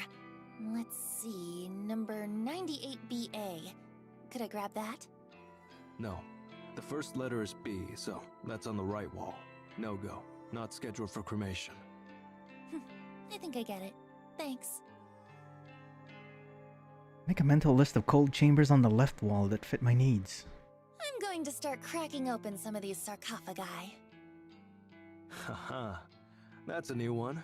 Mad. Mad. It's their shelf apartment address, pretty much. Hope that my nervousness isn't showing. I almost can't believe I'm about to examine corpses in the flesh. Corpse girl would be proud of me right now.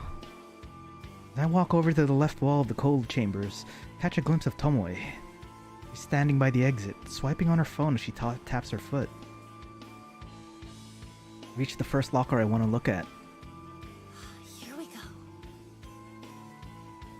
The metal handle on the front of the chamber, paired with a release button, which I gather has to be pressed in at the same time as the handle is pulled forward. I grip the handle tightly, press the button, and pull with all my strength. A hiss echoes throughout the morgue as frigid, pressurized air billows out the chamber. The door is now wide open, revealing the darkness within the locker. I peer inside. I make out the shape of a body bag lying atop the sliding tray inside the locker. I thought the body would slide out automatically. No? Just pull the tray out, like you'd pull out an oven tray. I take a deep breath and grab the edge of the tray, then slide it out. Thankfully, the thick rollers along the bottom rail do most of the work, and once it has momentum, the tray slides all the way out the chamber. My prize is revealed at last. A musty white body bag, packed full with a decomposing corpse.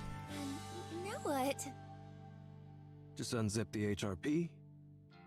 The what? The HRP. Kojiro rolls his eyes. The body bag.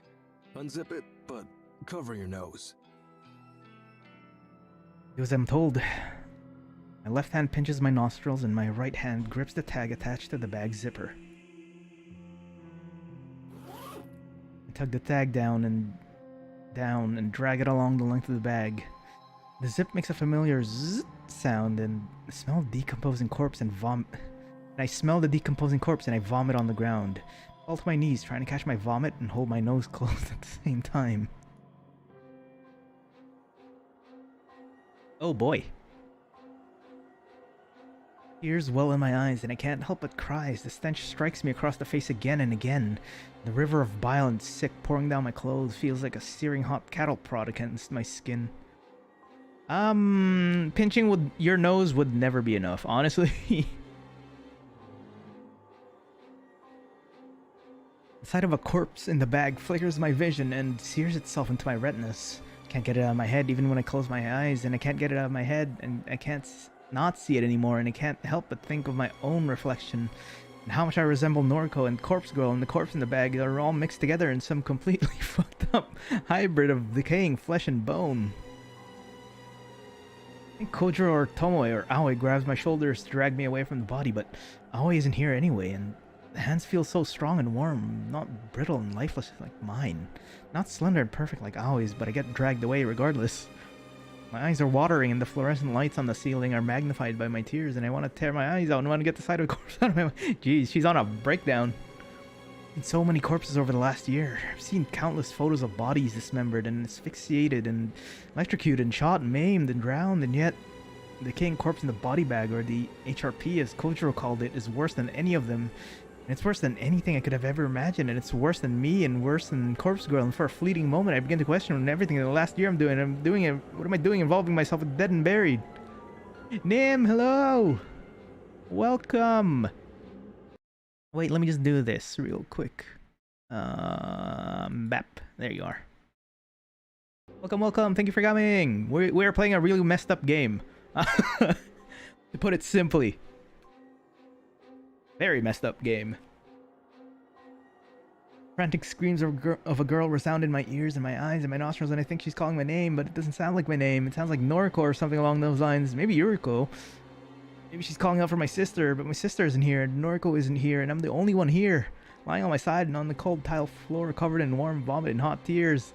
I feel the body lying next to me and smiling and offering me a cup of coffee from that lovely French cafe I went to one time. Picture that lifeless corpse in my mind, smiling and calling me names like bitch queen or goth bitch or bitch bitch. Basically just any senseless name she can pair with the word bitch that I hate. The word I hate so much that Yuriko used to always call me. My mother used to always call me. The word that carries so much hate and contempt yet rolls off the tongue so easily. I say, get a grip, girl. Lifeless corpse keeps calling me names, keeps taunting me, keeps growing out of her long blonde hair, and she taunts me with her fake smile and fake eyelashes. corners me in the classroom and pulls my hair and rips out a fistful of it and laughs and calls me bitchy bitch bitch bitch and screams and cackles. I realize she's always bullied me like this and I hate her for it because I never did anything to her. Never did anything to Emi Katsuno, but she always bullied me. I never bullied Aoi because no one's allowed to bully Aoi because the teachers all said so. They all said she's been through too much already and it's okay to bully Noriko or me or Noriko. That's fine, they all said. So Emi liked to bully me and call me the bitchin' bitch and that she liked to pull my hair out. That's fine because the hair grows back eventually and it meant she didn't bully Aoi, so in a way I was protecting Aoi and that's all that ever really mattered. Oh my god. And the corpse in my mind isn't Emi, but it might as well be. It might as well be her, and maybe I can make it her. And maybe the corpse can become Emi Katsuno. If I send her the photograph of the corpse, she might kill herself. She might kill herself. Fuck. Oh man, my throat. This is her on her. Yeah, this is her on her meds. Damn. My neck cracks loudly as I sit up straight. Blink a few times to clear the tears out of my eyes, and the weird faces of Kojiro and Tomoe appear in my vision. Yo, you okay? What the fuck, Noriko? Spit the remnants of vomit out of my mouth. I'm fine. Yeah, you are. You are a mod now. Enjoy the blue name. You don't fucking look fine. You chucked up all over the place. She'll be right. Seen this kind of thing before. Just projectile vomited everywhere. The walls and the ceiling are covered. What do you mean? Pretty normal to react like that to a decomposing cadaver. Surprised you're okay, Tomo? It's Tomoe. Shit. Yeah, I'm fine. I don't like him, but I've seen corpses before. So in her head, she says a lot of long run incense. She was having like a... It's like when you mix coffee and Red Bull. You brewed your coffee with Red Bull and you take and you just swig it down, and that's what kind of what happens to your brain. Well, I thought Noriko had too. Just pictures, I guess.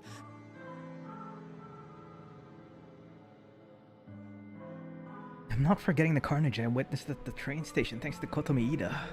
Somehow, seeing a stiff cadaver in a body bag was much more overwhelming. Right. Are you really Corpse Girl? Apparently. I kinda wanna try the coffee. Yo, don't die. Just brew your coffee with Monster or something. Come on, let's get you up. Tomoe grabs me in some sort of bear hug and lifts me to my feet. Sorry about the vomit. It's fine. It's fucked up, but it's fine. Call it a day? Put my weight on my unsteady feet and step away from Tomoe. No. There's something I need to do. Stare straight at the corpse in the body bag. Face is still exposed, lifeless, expressionless. Her hair is long, blonde. Imagine her with a bit of makeup, some blush, some lipstick, some fake eyelashes. Whoever this was, she's exactly what I need for my next victim. That worked out well. Can we get her into the van? Okay, I'll grab a trolley. Tomoe, give me a hand? Ugh, if I have to.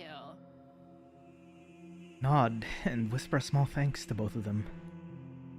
Still a little groggy and unstable, I make my way to the morgue's door. Wait in the van for now. Let's take a moment to restore my energy.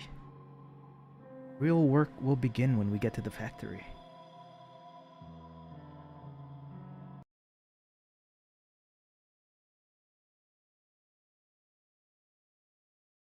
Sees a body bag and goes, bleh. We arrive at the factory after a brief pit stop at my apartment to collect my makeup kit. Kojiro managed to fix the lock on the front entrance, meaning we didn't have to try and shimmy a cadaver through the side window. He even found a proper key for the place on one of the rusted workbenches. Tomoe helped drag a workbench to the center of the factory floor, and we hoisted the cadaver on top of it. Why is it silent? Kojiro unwrapped from the HRP, which he explained simply meant human remains pouch. Staring down at the body before me, I now begin to wonder why I freaked out so much at the morgue. The body. Lifeless thing that was once somebody, but now has no meaning in its existence. It's kind of gross, but it's not really that bad. Ugh. I'm glad you've come around, but I still don't want nothing to do with it. Right, so we're here. We got your body. What now? I fetch my makeup kit from the floor beside the workbench and place it next to the corpse. We're going to make this body look as close as possible to this girl. I flash my phone at Kojiro and Tomoe, showing off the photo of Emi Katsuno that was submitted in the Corpse Girls website. Right. But why?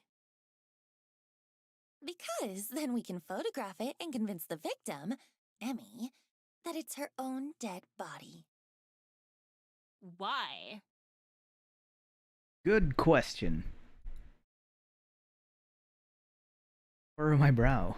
Kojiro coughs in an attempt to hide his laughter. That's how Corpse Girl does things. I don't know. Sounds like a shit plan. We went to all that effort to steal a dead body and you just want to take photos of it? Tomoe is based. Damn. Look, so far I've done everything with photo manipulation. And sometimes it's successful, like with Akane Tsurumaki. That bitch? It convinced her to kill herself. But I'll admit that it hasn't worked so well on Corpse Girl's other victims. So you think repeating the same thing that don't work over and over again will eventually work? He's got a point. She's got a point, Noriko. He does have a point. See? Corpse Girl doesn't have the best track record. Maybe something has to change. But what? This is the way I've always done things, and... My head in defeat. I don't know what to do. Spent all morning crafting fake photos of my 3 victims, but for what purpose? I'm not gonna convince anyone to kill themselves. Now I'm standing here in a factory looking at a corpse that I want to decorate as Emi Katsuno, just so I can take photographs of it. There's no point in doing so. I already crafted the photo of Emi's death, so why am I here? What the hell am I doing? Hey, she woke up. You two are right. I can't keep going on like this. I've already crafted a photo of this victim's death. So I really don't know why I let it get so far. I guess I didn't truly think we'd pull this off. I kind of just went along with Kojiro's suggestion to go to the morgue. Hey, don't pin it on me. This is your scheme. The weirdo is right. This is on you, Nariko. The weirdo is right. Right. They're both spot on. I know what I'm doing. I'm just wasting my time. Their time. And Corpse Girl's time. Here, give me your phone. Waiting for approval, Tomoe snatches my phone out of my hands. Swipes past the photo of Emmy, then swipes back to it. Yo, you said you already made the corpse photo. Where is it? I don't keep it on my phone. That would be stupid. The only copy is still on my laptop at home. But you've got a photo of this bitch on your phone. Well, yeah. I just pulled it from her noise profile earlier. It's exactly the same image that was uploaded to Corpse Girl's website, though. Right. Hold it. How did you know the Vic's name? Corpse Girl doesn't ask for a name. Oh, this girl... I actually went to school with her. It's a coincidence, I assure you. Uh-huh. Look, that doesn't matter, does it? Well, tell me what the corpse photo looks like. Well... It wasn't my most creative work. I had 3 requests to fulfill in a short amount of time, so I kind of made them all similar. Excuses. I made it look like this girl, Emmy, fell from a tall building and splattered on the pavement. Fucking lame. It's like me making thumbnails and I'm just like I'm out of ideas. There's you know what? No, it's I'm kind of rushed. I'm tired. It's like Why did you want to know, anyway? Well, I've got an idea for you. I know, I'm just the driver and all, but you've dragged me in this far, so at least let me make a suggestion, Kay? Okay, go ahead. We've got this here body. You've got a corpse photo of the bitch all locked and loaded. Let's kick it up a notch. Take your time to apply makeup. Make the body really look like the victim. Send her the corpse photo first, and then we'll deliver this body to the bitch. Damn. I mean that explains the prologue. Deliver the body? We rock a batter joint, leave the dead body on her doorstep, and then we fucking get out of there. He's messed up. Holy shit. Can you imagine how fucking scary it would be to come face to face with your own corpse? Think about it from her perspective. She gets a photo of her own dead body, right? Then, like, hours later, just as she's trying to get it out of her mind, her own corpse shows up at her house. She'll fucking snap, I guarantee it. Hell, I probably would too, and I know what's going on. I can't believe it. Tomoe's completely lost the plot. Her plan is incredibly devious. It's almost evil and I'm in love with the idea. I'm in love with the idea of delivering a person's own corpse to them before they kill themselves. Tomoe! Despite my own nature, I find myself throwing myself at Tomoe and wrapping my arms around her. Yo, what the? Bury my head between her neck and shoulder, the warmth of her body radiating through my cold and clammy form, and my clothes covered in vomit. I start to sob uncontrollably. Maybe I still have some tears left over from my incident in the morgue. Maybe I'm just truly happy at this moment. Tomoe! Thank you. Yeah, I mean, sure. Your idea is brilliant. It's perfect. Oh, I can't think of a better way to bring Corpse Girl's plans to fruition. Okay, so question. How are you gonna find her address? I mean, I just said the first thing that came to mind, so... But hey, I'm real glad you like the idea. I'm happy to help. Wipe my eyes, but I don't let go of Tomoe. Hell. I wonder if you'd make a better Corpse Girl than me. Don't be stupid.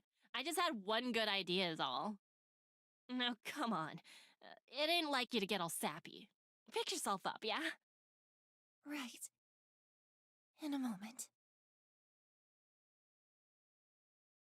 Nuzzle my cheek further into Tomoe's neck and feel her skin prickle under my breath. Question 2, how are you gonna be...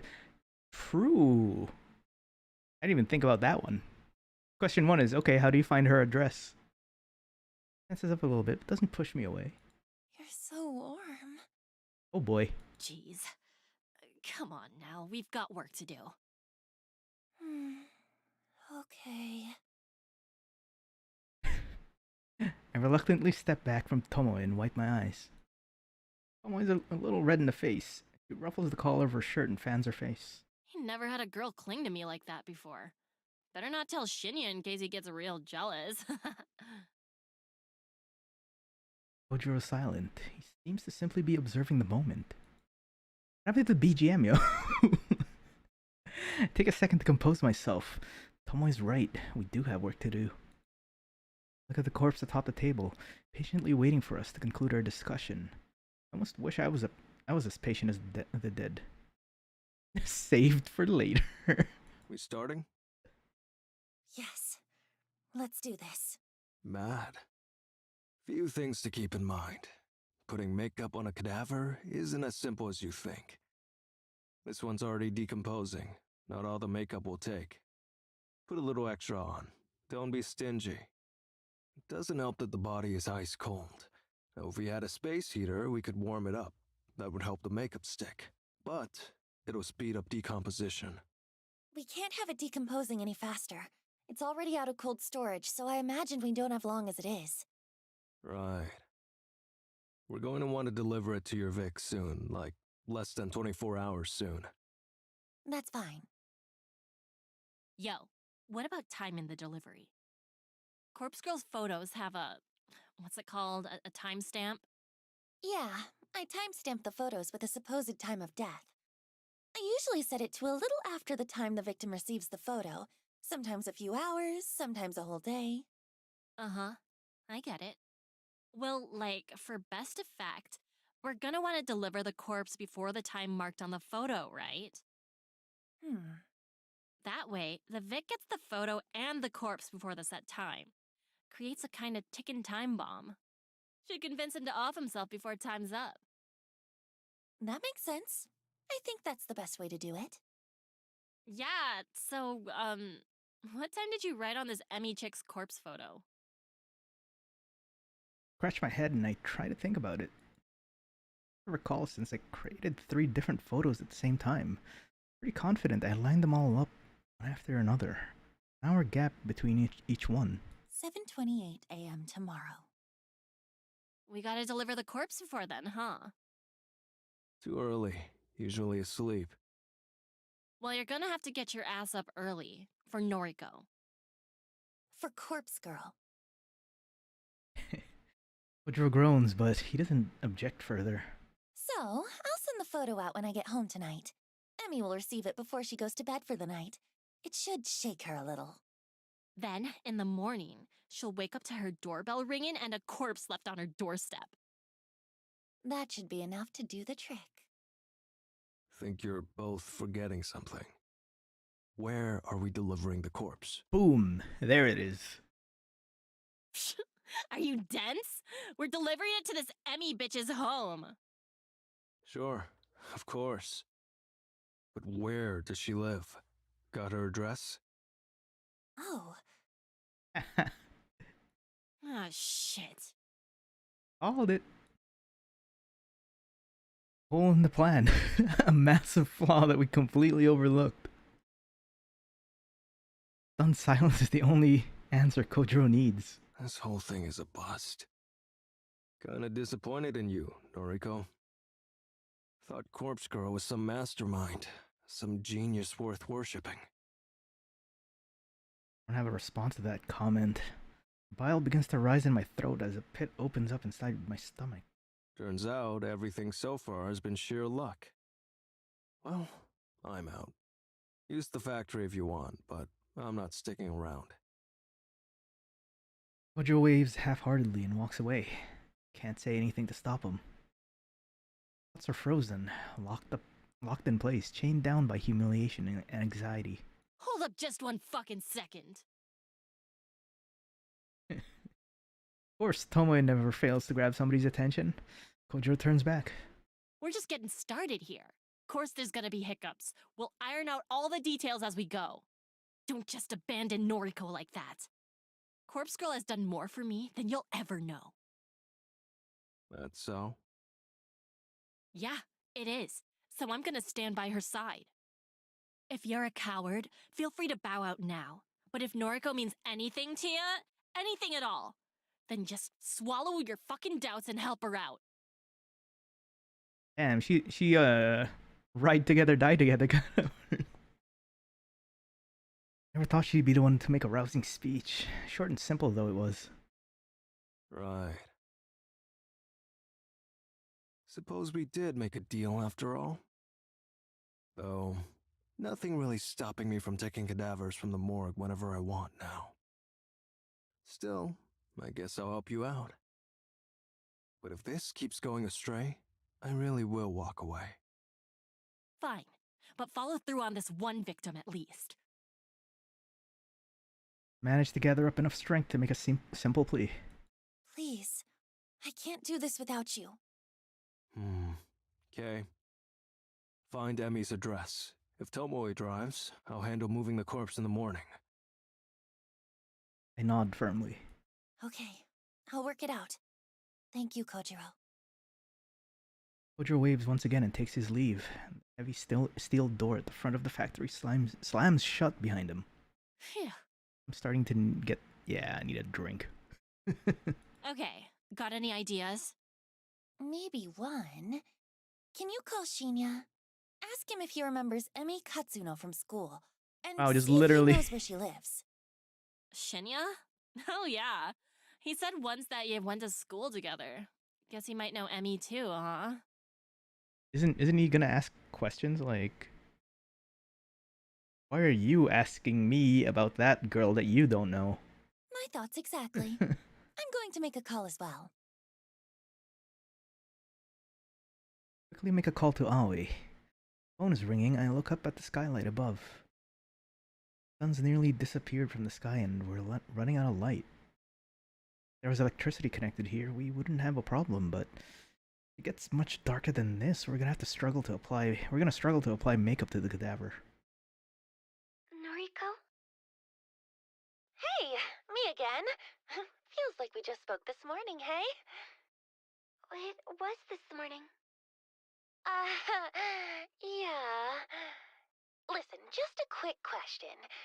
Do you remember Emi Katsuno from school? Katsuno? Okay, that's really freaky, Noriko. Huh? What is? I bumped into Katsuno just today at the mall. You're kidding. Oh yeah, that's the prologue. I'm serious. She was pretty distressed, actually. She just got fired from her job. I see. Actually, it's kind of funny. I spoke with you about Corpse Girl's website this morning, and I spoke to Katsuno about it too. Really? Seems like there's someone she wanted dead. Maybe. I'm not sure. Perhaps her boss that fired her? Interesting. Why are you asking about her anyway? It's an odd question, but do you happen to know where she lives? Yes. Why? Wait, seriously? Mm-hmm. Want me to send you her address? Are you going to visit her? Oh, Howie. If you could send her address, then I'll really owe you one. Why? Why does she know? Sure. I'll text it through. I didn't think you'd actually know it, but I wanted to ask anyway. No problem. I followed her home today from the mall. Sorry, so what? I guess it worked out well for you. What?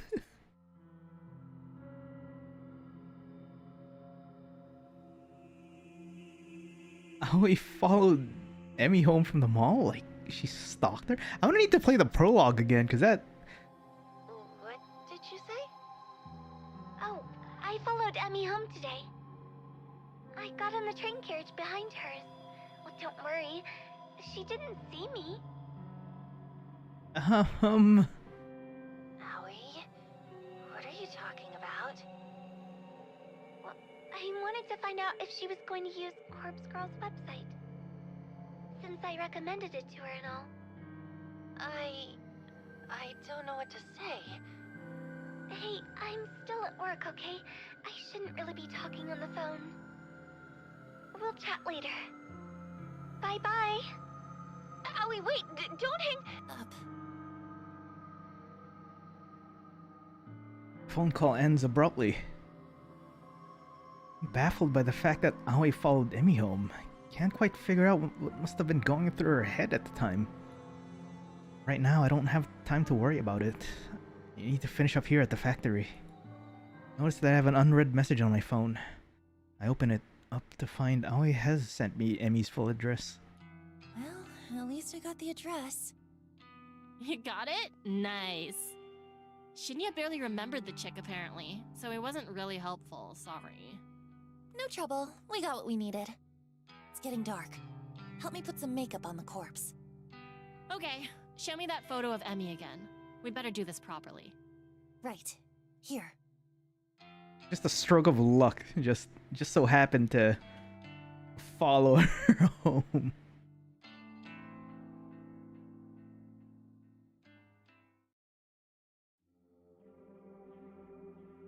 By the time I get home, I'm completely drained.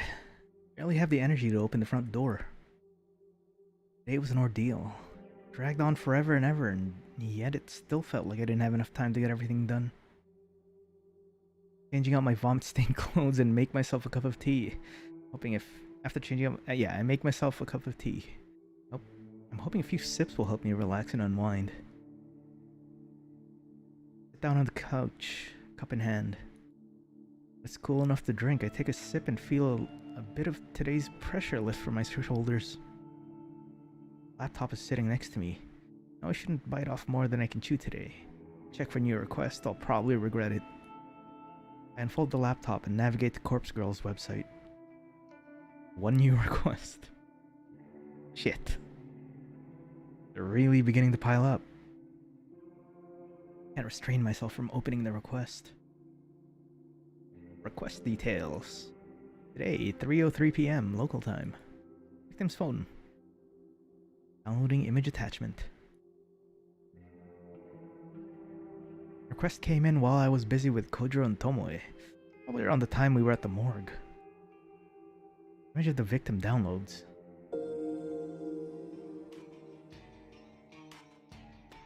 Stare intently at the picture of my older sister. Oh, it is her! It is her sister! The one who stole the money from the prologue. Yuriko Kurosawa. 28 years old, senior high school dropout. Currently on parole after a short second stint in prison. Yuriko. What are the odds of you appearing here on my screen in my life at this moment? I haven't spoken to you for so long. I haven't seen you. I haven't even received contact from you, only to ignore it. Why are you here now? Why does somebody want you dead? I suppose it's not that hard to think why someone would request your death. I'm sure you have a lot of enemies thanks to the crew you run with. For someone to actually use Corpse Girl's website to request your death? Coincidental. Too coincidental. Just like everything that's been happening lately. Yuriko. I hate you so much. You abandoned me when I needed you. You abandoned Mother, even though she abandoned us first. I hate you. Corpse Girl never refuses a request. One of her convictions. I'll never refuse a request.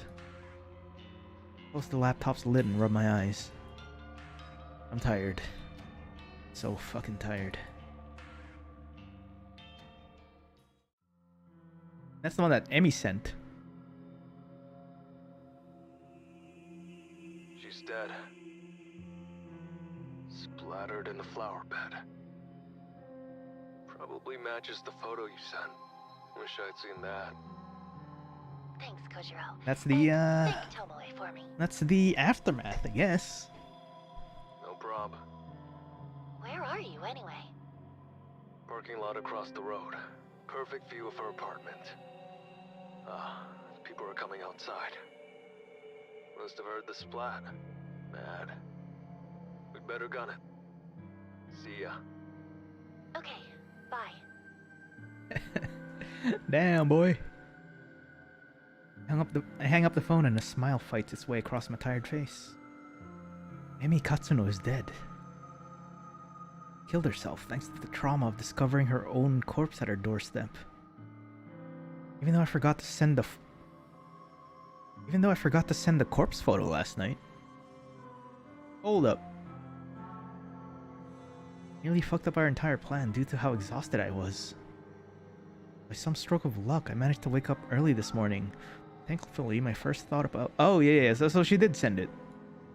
Emmy would have received the picture only an hour before the time marked on it. It was a close call. Very close call. Can't help but wonder if it worked in our favor. Kojiro and Tomoe rushed over to her apartment to deliver the corpse. Forcing Emmy into a confrontation with the photo, an imminent time of death, and then the delivery of her own corpse in all the space of an hour worked to our advantage. It worked so well that I'm starting to consider making this our regular mode of operation. That's rough. I glanced at the burner phone atop the coffee table.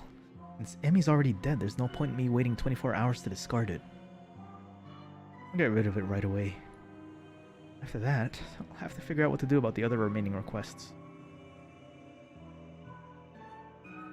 I'll have 2 photos of victims I crafted on the same day as I made Emmy's photo. All the urgency of plotting Emmy's demise, I didn't have a chance to send them. I have to edit them a little bit because the timestamps on them are now out of date. That's okay. Quick fix. And there's the request for Yuriko Kurosawa. I need to deal with that too. Eventually. She's acting like it's like she could make this a regular thing, but number one, you don't know who the request is, you don't know where they live. Like, how are you gonna pull that off? White morning at the library is just what I needed to escape from the chaotic whirlwind that I've been trapped in for the last few days or weeks. Silent as usual. There aren't many people around. Managed to find a seat in my favorite reading nook and leave my belongings in a chair to save my spot while I browsed for a book to read. Can't bring myself to continue reading Strange Flower right now. Reading a book about corpses while trying to take a moment away from my own life is just not gonna work for me. Scan the bookshelves and look for something light to read. Am I in the mood for a comedy? Probably not. Fantasy adventure? Maybe. No, that's never really been my thing. Biographies are out of the question, so are history books. Pretty much dismiss any non-fiction straight away. I'm just not in the mood. So, what should I read? I thumbed through a couple of trashy romance light novels. Covers look appealing, with attractive characters smiling and holding each other and falling in love. But the content within each one is utter crap. A housewife looks for love after her husband vanishes.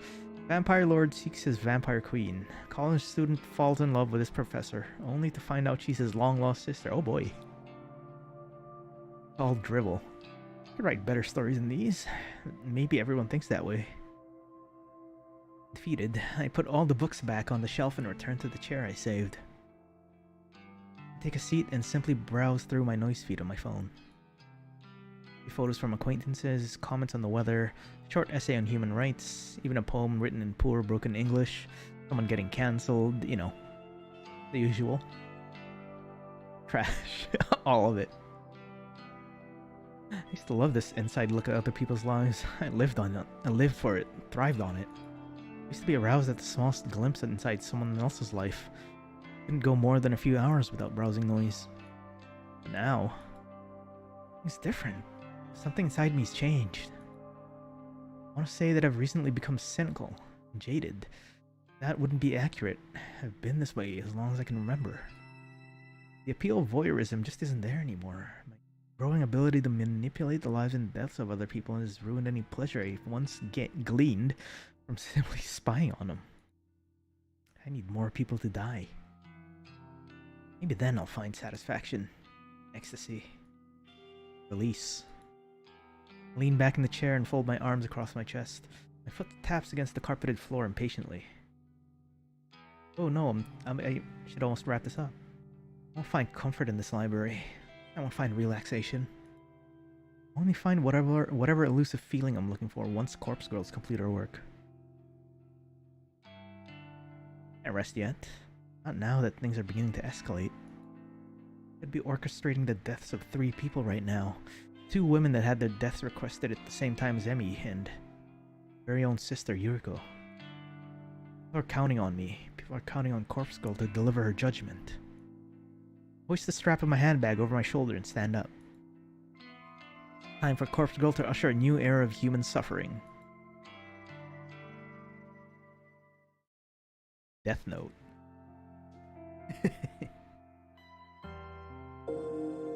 A bizarre string of similar deaths in Tokyo over the weekend have left police and detectives completely baffled. Oh hey, it's the detective. It's Shinya's dad. We have Chief Detective Fujikawa at the Tokyo Metropolitan Police Department in the studio today to discuss the events. According to eyewitness reports, a young woman plummeted to her death from an apartment building on Saturday morning. 2 other women suffered a similar fate in different locations late on Sunday night. Police have not yet released information on the identities of the young women. Would you care to share your thoughts, Detective The other two Fujikawa? fell too. What? We cannot rule out the possibility of homicide in these cases. Police recovered additional bodies at the site of each death. In each instance, a look-alike corpse matching the appearance of the victim was found. Did they rush all three of them? What This happened? cannot be mere coincidence. I believe that a single perpetrator is behind the deaths of all three women. Leaving a look-alike corpse at the scene of each crime seems to be some sort of psychotic calling card. It's clear that the death of each victim was premeditated. In cases like these, the perpetrator is often looking to be caught, even if only subconsciously. It won't take long to track them down. Once forensic analysis reveals the identities of the look-alike corpses, we will be able to uncover how and where they were obtained. You gotta find out where the corpse, what do you call it? The morgue is. They're gonna ask Kojiro some questions, and that's all she wrote. We will bring the perpetrator to justice. Police are urging citizens to be cautious in the coming weeks. Oh, we time skip, yeah. If you see anyone behaving suspiciously, please call the following number. Damn, this shit's really starting to blow up. Yeah, it's about time. 3 deaths in 1 weekend. Corpse Girl is on fire. She couldn't have done it without you. And Kojiro. So, thanks. I know those corpse deliveries yesterday were rather... Yesterday, last-minute. damn. No problem. Had nothing better to do anyway. I've still got one victim ready to conquer, but... I'm not sure when to go through with it. What's the issue? It's someone I know. So? Didn't bother you when we stuck it to that Emmy chick. This is a little different. It's my sister. Yo, hold up. You've got a sister? Mm-hmm. Yuriko. She's older than me. Shit. And like, someone requested her death through Corpse Girl's website? Seems like it. Jeez. What are the chances? I'm wondering the same thing. Well, think it over a bit longer. You might want to lay low for a while anyway. Sounds like Shinya's dad is all over this case. Sorry? Shinya's dad? That detective guy, Fujikawa. What? He's Shinya's dad? Yep, friggin' scary guy. Had an awkward dinner with him and Shinya a while back. I can imagine how that would go. Wow. You know, I met him once before. You did? He certainly was intimidating. But don't worry, we only met by chance. Had nothing to do with Corpse Girl. Alright, as long as he doesn't know your identity, you should be fine. Still, what's your next move? I'll think over what to do about my sister for a little longer. But as soon as more requests come through the website, I'm going to fulfill them. I don't have the luxury of time. I can't just lay low like you said. Sheesh, when did you grow a pair? I'm serious. I'm tired of lagging behind. Corpse Girl is on a winning streak now. It's up to me to keep it going. Okay, well, just let me know when you need me. Thanks. I will. Well, back to work or whatever. True ride or die, fam.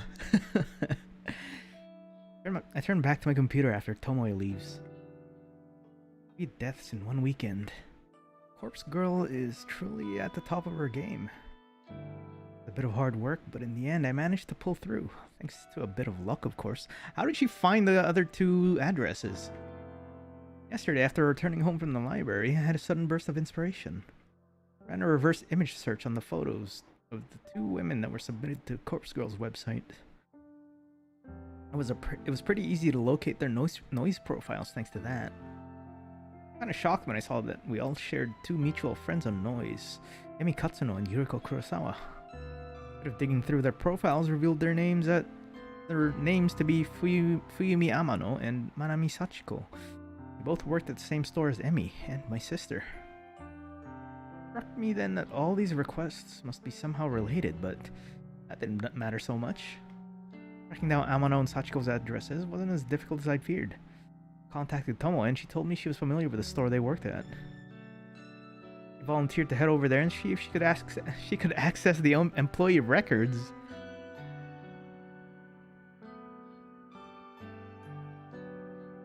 Apparently the whole job was so easy that she managed to walk in and out in 3 minutes flat.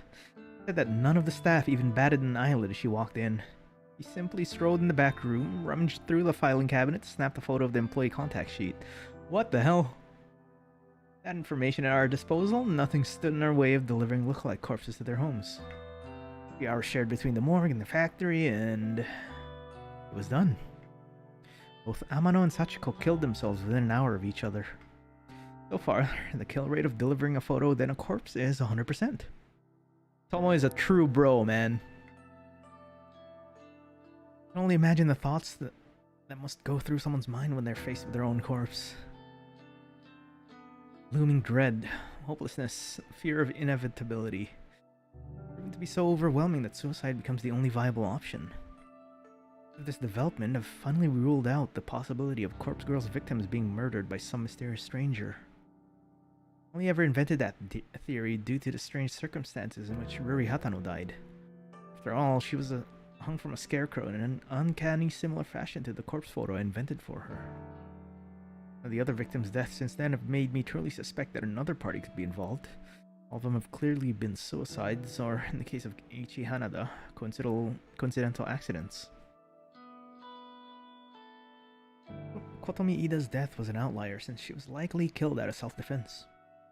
I'm about 90% certain that Corpse Girl power lies in the ability to convince victims to end their own lives. No third-party murderer acting on her behalf. I begin to suspect that the power I hold is no esoteric arcane force.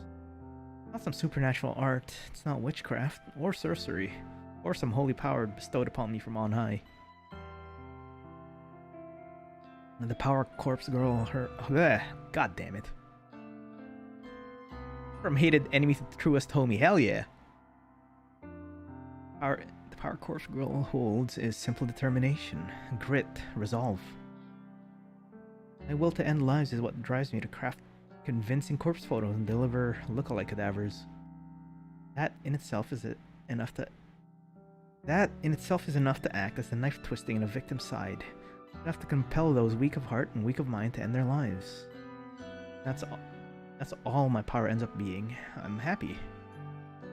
Happy that I can be the instrument that delivers Corpse Girl's justice, regardless of whether it's through mundane or mysterious methods. As long as victims continue to drop like flies in the wake of Corpse Girl's ascension, I will remain content. This is only just the beginning.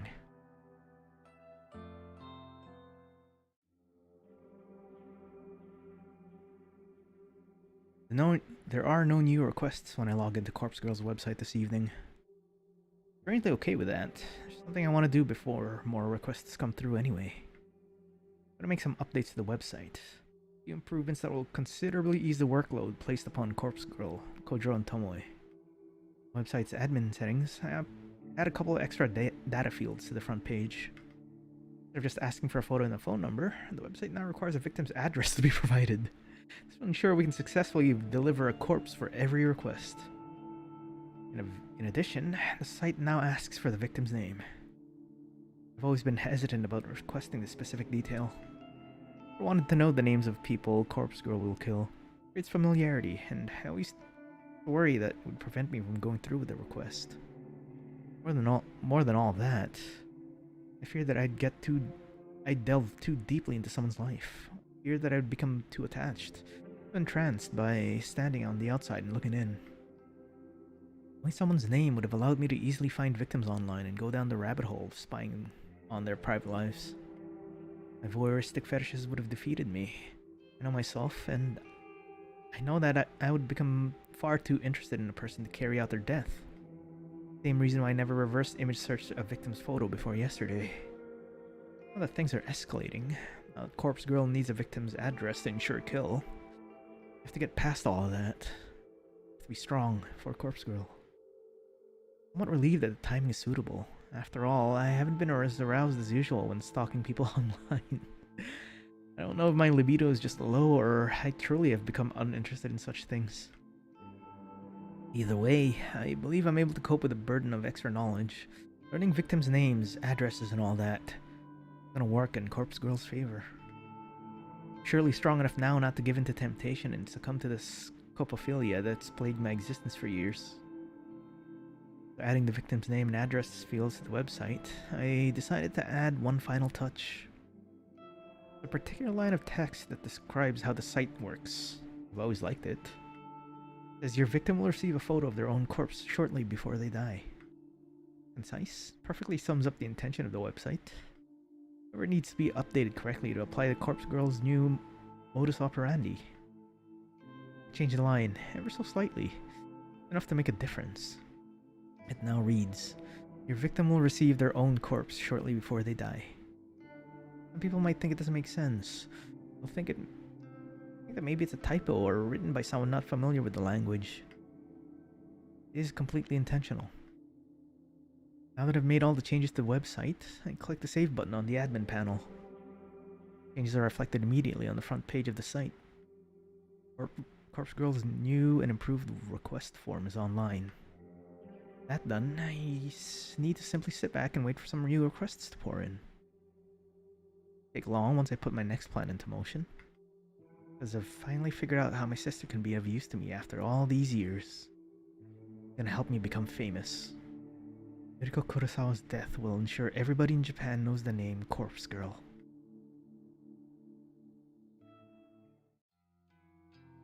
When is Act 3 coming? Act 2, holy crap. The first time in a while, my fingers scrape against the bottom of the cabinet jar. Oh shit. Oh shiz. Yeah, no more burner phones. I fumble around and grab the last remaining burner phone in the drawer. Fairly modern handset from around 3 years ago.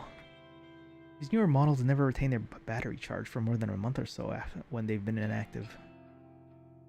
Hero, what's up? Thank you for coming. Hope you're doing well. Also, it's been a while, hasn't it? Thankfully, it uses a generic charger, so I quickly plug it into the kitchen outlet and wait for it to return to life. Glance back down at the open drawer. It's completely empty now. But I need to restock my supply of burners if I hope to continue with the Corpse Girl's work. I nervously bite my fingernails at the thought. Getting these phones isn't easy. Free, yes. Not easy. To get busted trying to lift a stack of them, that might very well be the end of me.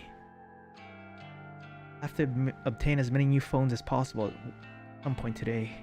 Once Corpse Girl kills my sister, the website's gonna explode with new requests. Need to be as prepared as possible. Decided to finish getting ready for work while the burner charges. Much as I'd like to simply skip out and deal with my sister, I do need to pop in the office. Too many days is gonna lead to my getting fired, and that might compromise my mission. Take my medication, apply my makeup, and I pack my handbag. Also mundane, but it's also necessary. Each day is the same routine. There's comfort to be found in that, especially for someone like me, but sometimes I remember the excitement of finding myself in new situations. Even if those situations end up with me lying in the muck of a bathroom floor or against the stone-cold tiles of a morgue. There's a trend here. When I'm ready to leave the apartment, I snatch the burner phone up and check the battery. Around 40%. That should be plenty. Dash it in my handbag so it's ready for action when the time comes. Out the door at the same time every other day.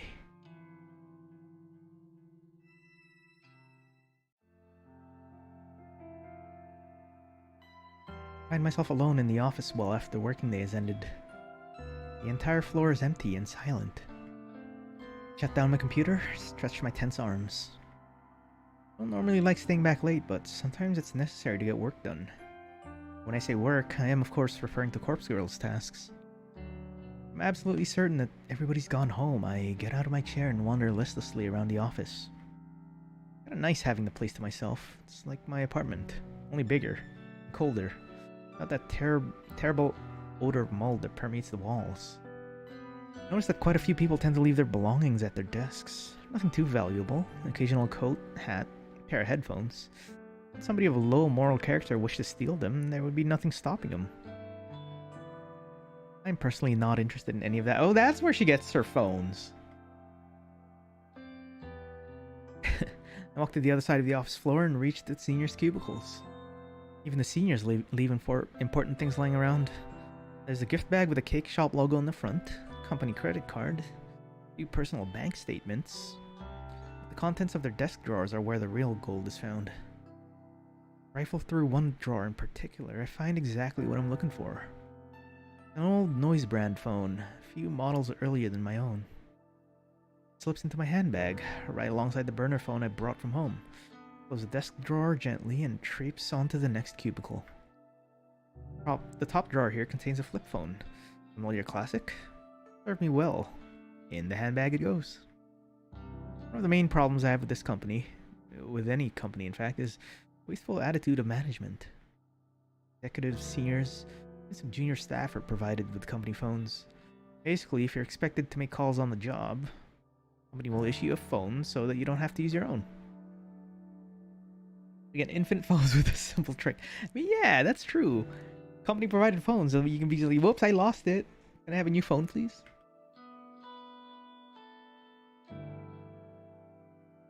However, with the rapid evolution of modern technology, phones often find themselves replaced or upgraded well before they cease functioning. Management doesn't care about recycling or repurposing unused obsolete phones.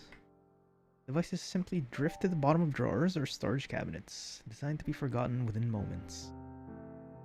Really doing the wrong thing by taking these phones off the company's hands? It's not like I'm stealing personal property from employees, but it could be trackable, just saying.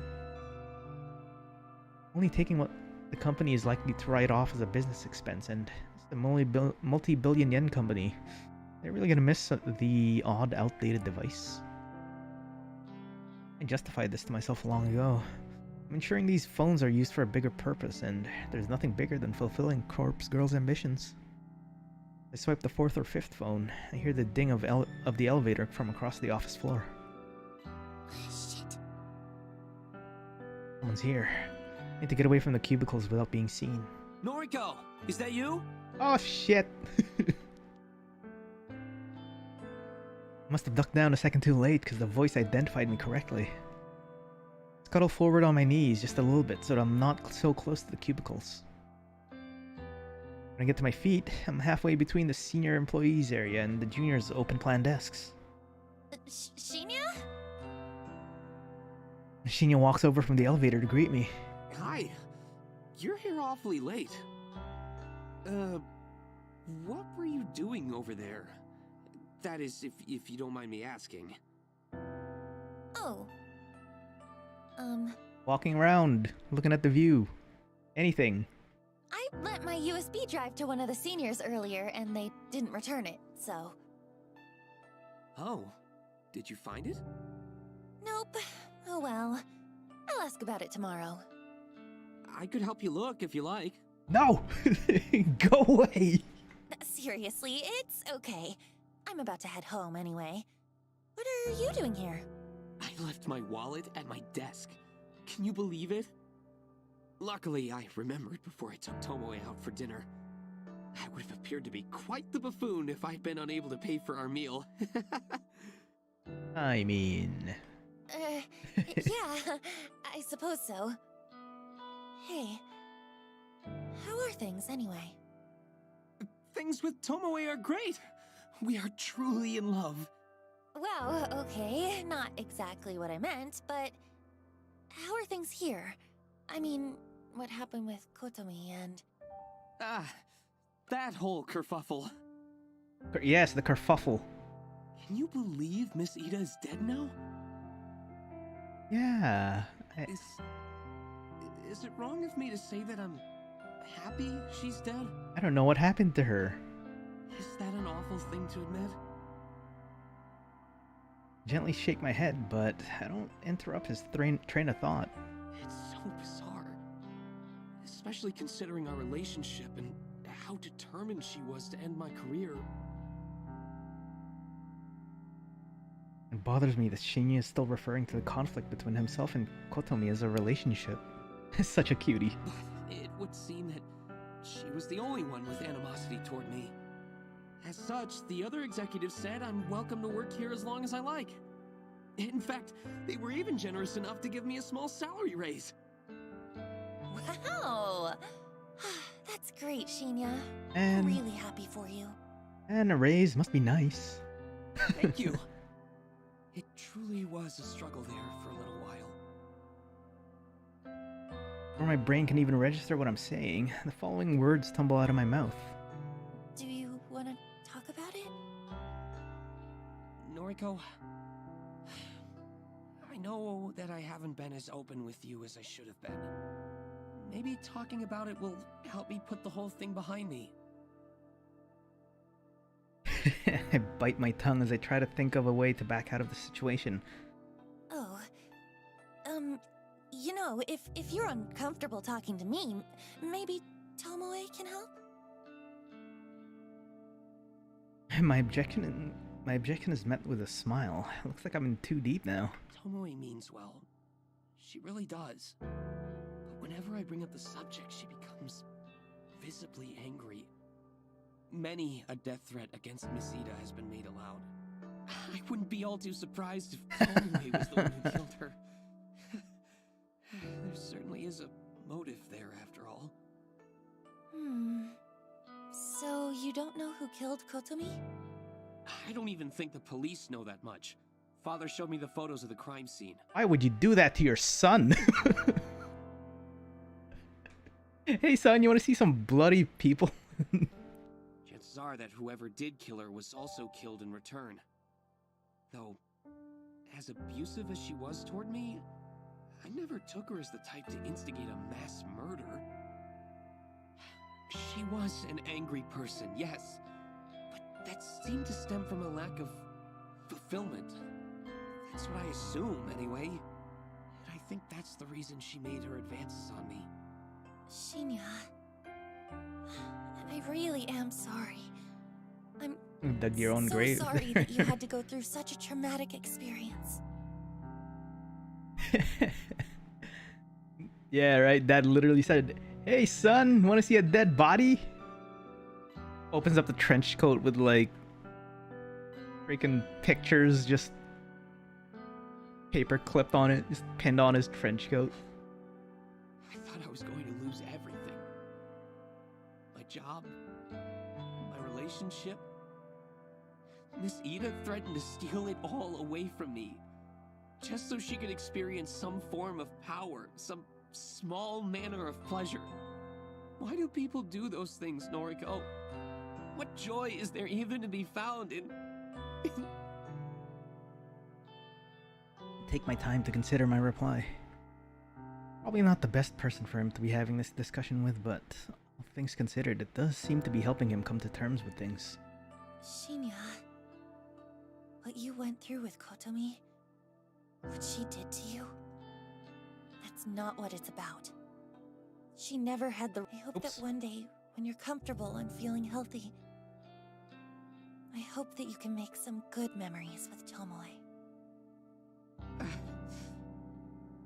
Trench coat of trauma. Yes. I hope so. Thank you, Noriko. Don't mention it.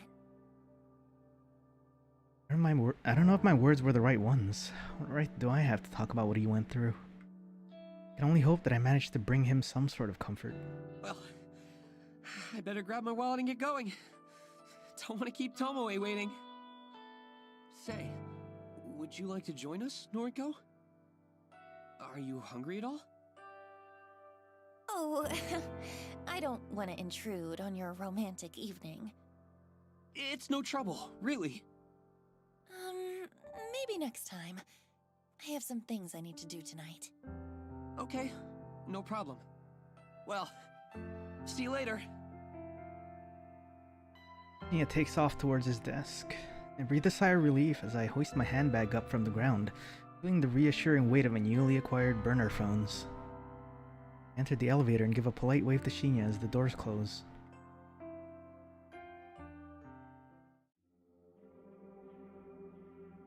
Give me a call back when you leave the restaurant. You want me to drive tonight? It has to be tonight. We talked about this. But Please. Kojiro is on standby as well. fine. Not like I've been dying to bring Shinya back to my place or nothing. Don't push Shinya. Let him tell you when he's ready. Yeah, I know.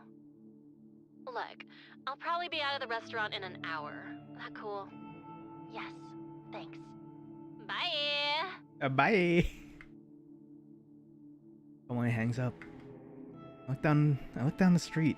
My gaze is aiming directly at the restaurant Tomoe is currently seated at with Shinya. I need to kill an hour around here, but what is there to do? I'm not exactly keen on the idea of window shopping. I don't even want to be here. Standing in one spot as dozens of people walk by is really nerve-wracking. I'd go visit Aoi at the maid cafe, but then I'd have to pay the table charge standard. Probably be pretty weird to be served by girls in maid costumes. Not really my thing. Speak for yourself. I mean, what? Glance around, I notice a 24-hour manga cafe at the end of the street. It'd actually be perfect. I could rent a quiet space for a few hundred yen and just read a book until it's time to go. No one there to bother me. In fact, the only person I'd need to speak to is the attendant at the counter. Mind made up, I hurry along the manga cafe.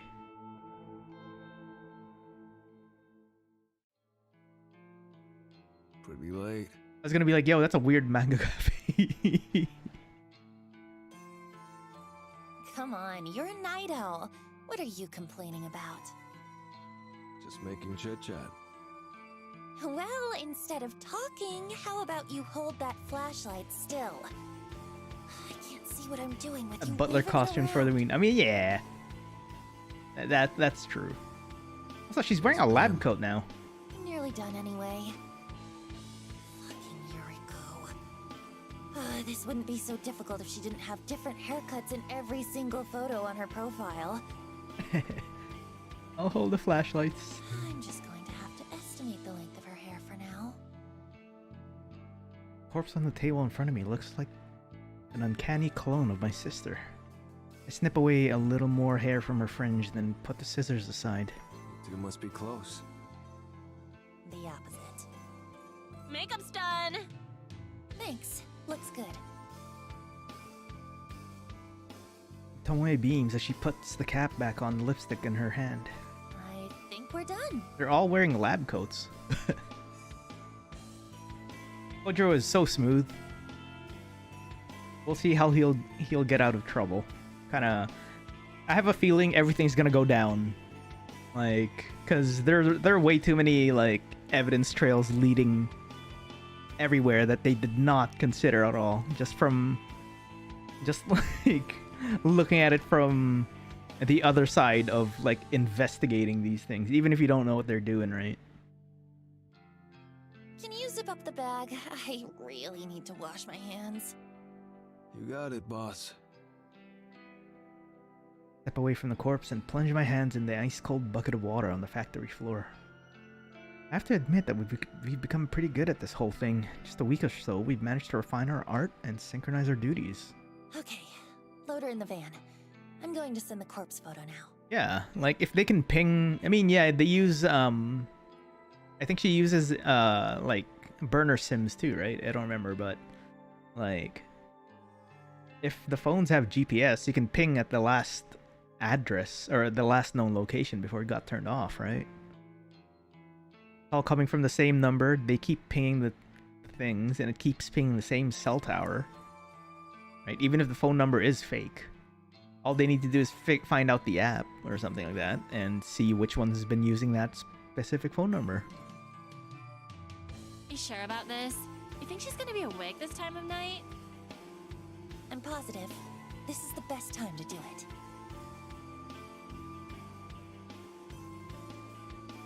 According to her noise feed, Yuriko Kurosawa is currently attending a massive party. I'm sure the venue will be packed to the brim with her scumbag friends. I've been posting about it for days. It wasn't hard for me to find out all the information I needed, since whoever organized the party posted it as a public event. Yuriko is about to receive a photo of her own corpse. And in less than an hour's time, she's gonna receive her carbon copy corpse in a body bag in front of at least 100 people.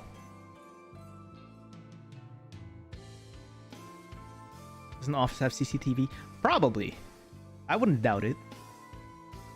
Mass panic that will break out is sure to be hilarious, and I don't want to miss it. I don't want to miss my sister's final moments. Maybe she'll kill herself in front of her closest friends, or maybe the terror will slowly eat away at her. She'll go home first before deciding she just can't take it anymore. I'm happy with either result. She's finally gonna get what she deserves. I hate her so much.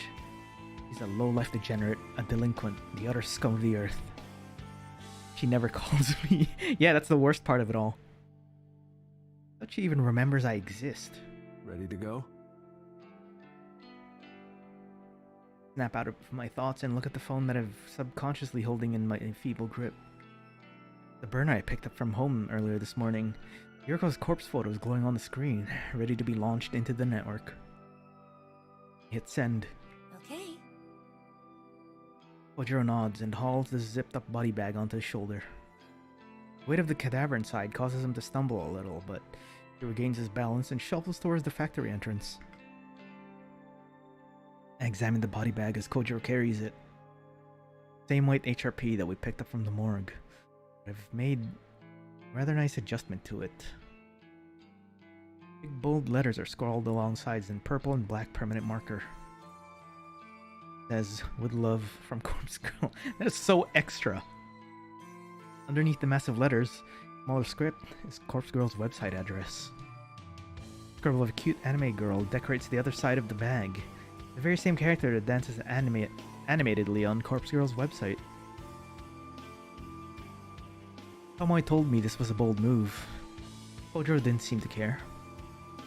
Yuriko Kurosawa is about to be publicly executed. Tonight is the night that Corpse Girl becomes known to the world. I have a feeling it's not gonna go that way.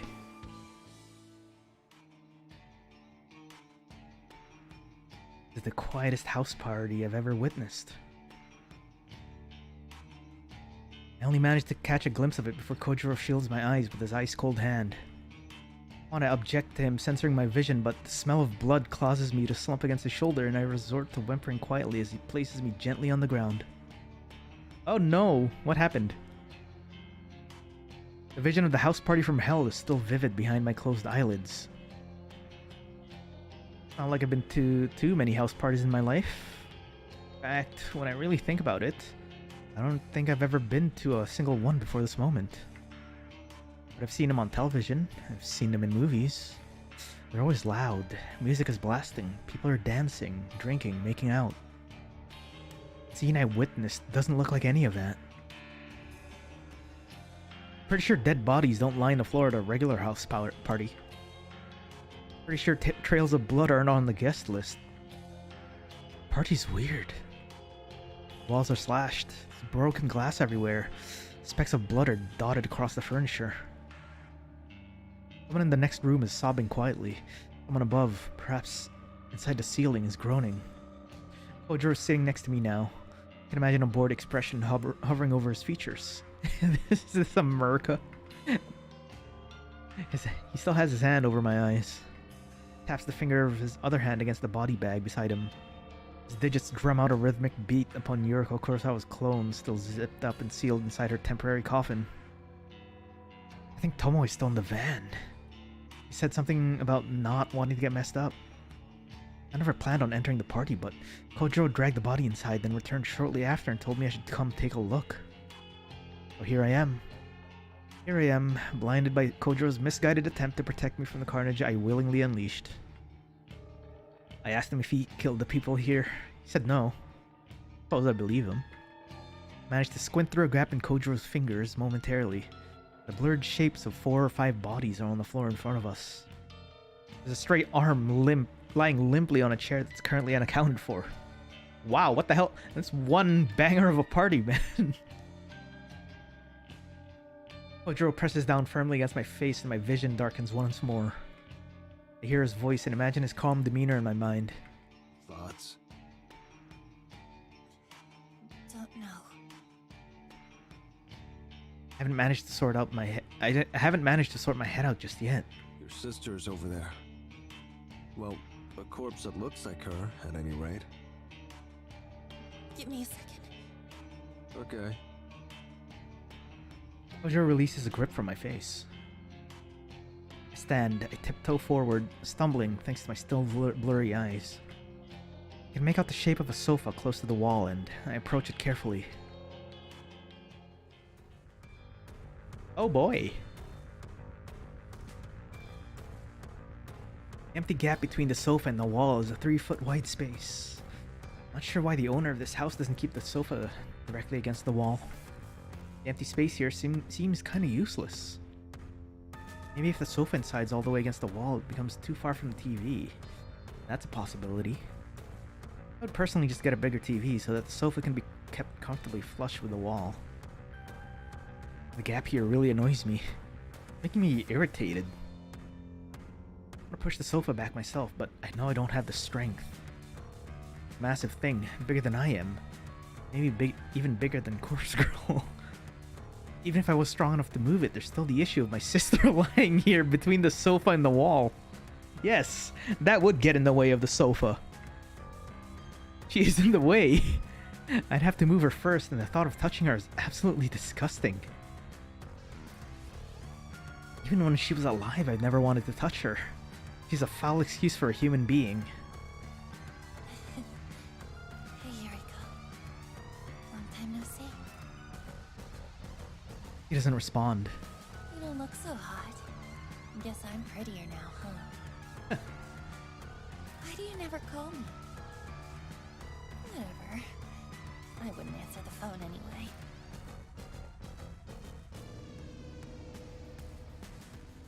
He doesn't say anything. The sound of someone grunting behind me doesn't interrupt my concentration. I assume it's just Kojiro clearing his throat. Have you seen Mother lately? I haven't heard from her in a while. I'm sure she's fine. Are you still on parole? I heard you were working at a clothing store. Yeah, I'm fine. She's crazy. I'm working for Temujin at the moment. Yuriko nods. It's okay. There are worse jobs, I'm sure. How did you get that cut across your throat? Does it hurt? I reach forward and slip my finger into Yuriko's gashed throat. Oh god. When I remove them, I frown at the red blood dripping down into the gaps between my knuckles. That's disgusting. Remember when you bandaged me up after I busted my knee? You said Mother would be mad if she found out that you hurt me. So you tried your best to fix me up before she got home. She found out, though. I think she's going to find out about this, too. There's no way you can keep this from her, Yu. Yuriko smiles gently. Wipe the blood onto my skirt. Oh? Him? That's Kojiro. He's a friend. No, there's nothing between us. I hear the grunt from behind once more. I know. You're actually nicer than I remember. Why couldn't you ever be this nice when we were kids? If you'd been this nice to me, then maybe I wouldn't have spent my entire teenage life wishing you would drop dead. Oh, I guess my wishes came true after all. Yuriko laughs along with me. It doesn't sound like the laugh I remember. It's more like a gurgle. Like she has something caught in her throat. A trickle of blood pours between her lips and she coughs. Do you need a tissue?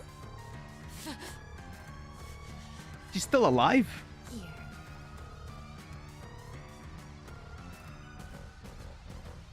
I unzip my bag and retrieve a tissue, and then hand it to Yuriko. She tilts her head and sprays the rest of the blood from her mouth. Noriko. Okay. I gotta go. Say hi to Father for me, okay? Leave Yuriko behind.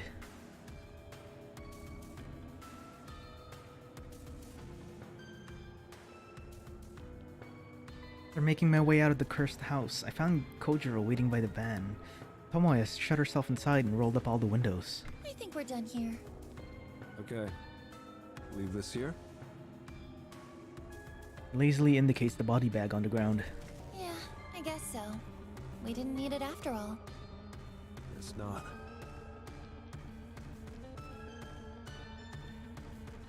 Kojiro slaps his broad hands across his trousers, dusting him off. He cocks his neck to the side and stretches his limbs. I make an attempt to reach for the van's door, but Kojiro stops me. Not curious about what happened? Only a little. She's dead, though. Or dying. That's all that matters. Oh, actually, give me 1 second. Quickly dart back inside the house.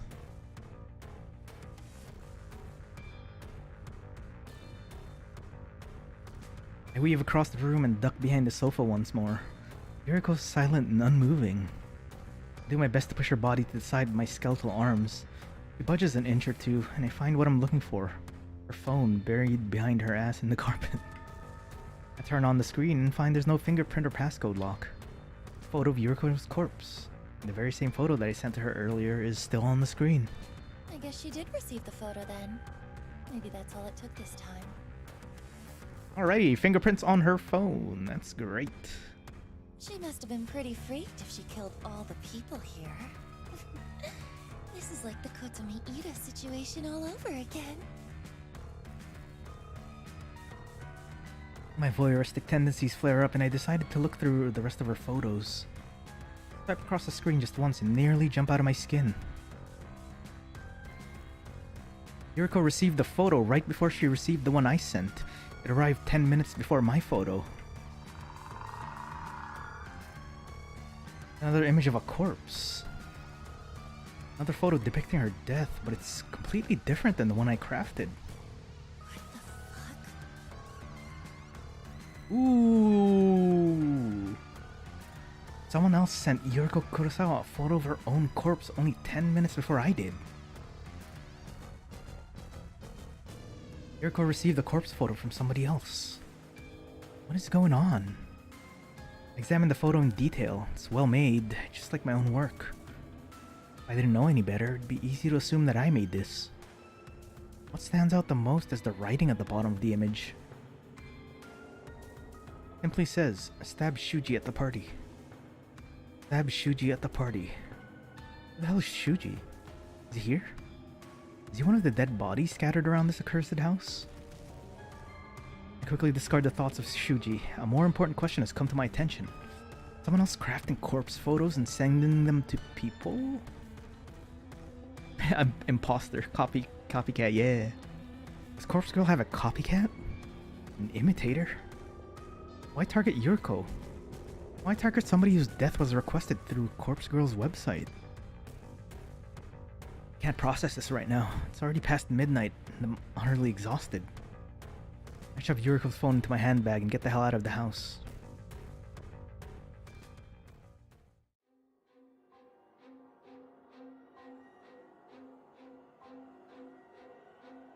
Today's not a suitable day to go to the office. I should probably end it here. Today's not a suitable day to wake up and shower. Today's not a suitable day to force these tiny pills down my throat. Today's the day to lay in bed and rest my face on the pillow caked with yesterday's makeup. I don't know what the time is. I don't really care. My phone has buzzed several times, but I simply don't have the energy to reach over and look at it. I want to just stay here and be warm and comfortable and not think about anything. I don't want to think about that house party last night, but I keep thinking about it. I don't want to think about finding Yuriko's body in that irritating, useless space between the sofa and the wall. I don't want to think about my sister's final words to me, the bitter syllables that she used all of her remaining strength to force between her blood-soaked lips. I don't want to think about the fact that I'd probably have said the same thing to her if I was in her position. I don't want to think about the possibility that someone else was responsible for Yuriko's death. It was supposed to be Corpse Girl. Me. Me. I was supposed to be responsible for my sister's death. Somebody else caused their death.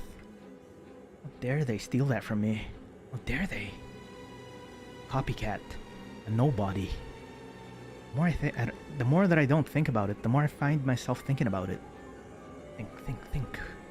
Why would somebody copy Corpse Girl's methods? How would somebody copy Corpse Girl's methods? Corpse Girl's mine. Mine. Corpse Girl belongs to me. I'm not infamous enough yet to have an imposter. Surely I'd have to be kidding myself with delusions of grandeur to think I've earned an imitator. Fact remains that somebody sent Yuriko a corpse photo.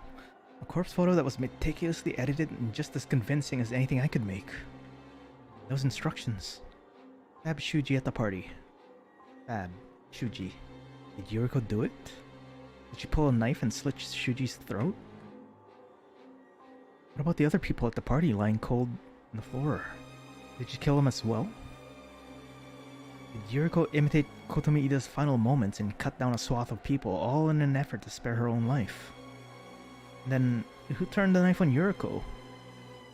Someone acting in self-defense? Did she kill him too? Too many questions and not nearly enough answers to satisfy my hungry mind. In an effort to find a silver lining in the whole situation, I think about how Kojiro left the body bag at the party. Hopefully the police will discover the corpse and link Corpse Girl to the murder scene. Her name and website are written all over the HRP after all. Everything might work out. As long as Corpse Girl claims the credit for the deaths, my popularity still has a chance of skyrocketing.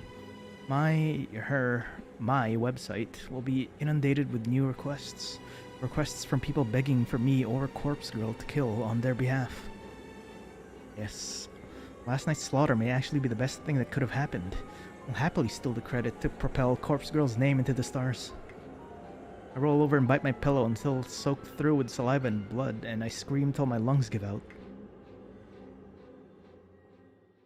Okay. I'm gonna end it here. That's a lot. I feel like if I keep going, it's gonna go way deep in the rabbit hole. It's been 3 hours. 3 hours and a half. 3.5 hours, damn. Alright. Yeah, we've had a lot. Holy shit. Save that again. That's a lot. Damn. And my phone died. Hang on. Phone died.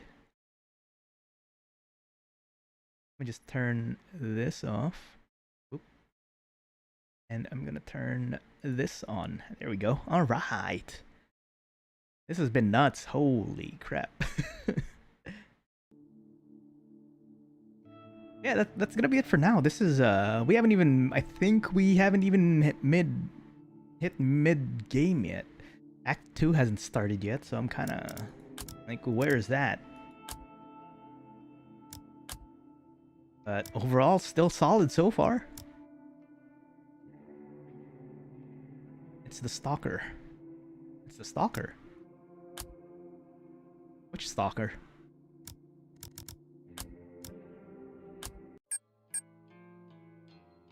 Oh, hey! There are more people here now. Cool. The owl. Might be the same. Probably. Probably. It might be her.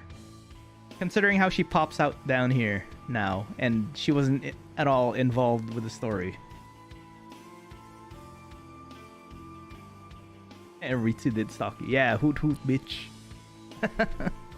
Alright, that's gonna be it for now. I will stream this again, but first the next week, it'll be next week, yeah. We got about 9 days to prep for the celebration stream, so we are gonna, I'm probably gonna stream tomorrow, maybe if I don't finish any work by myself, just to keep me accountable. Probably stream myself working on that. Yeah. Thank you very much for hanging out for 3.5 hours. That's been a blast. Also, thank you for the, was that Super Chat or stickers? I think those are stickers. Yeah, Yukihane, Numbers, and Yusan. Thank you very much. Yeah, Tomoe and Aoi are on the title screen now. Alright. Till tomorrow, maybe. Maybe. If not, definitely sometime this week if I have to keep myself accountable. Alright. Wait, you can super... I turned that off. But thank you.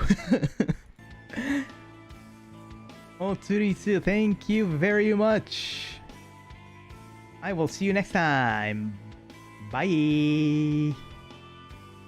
Thanks again, yo. Bye bye.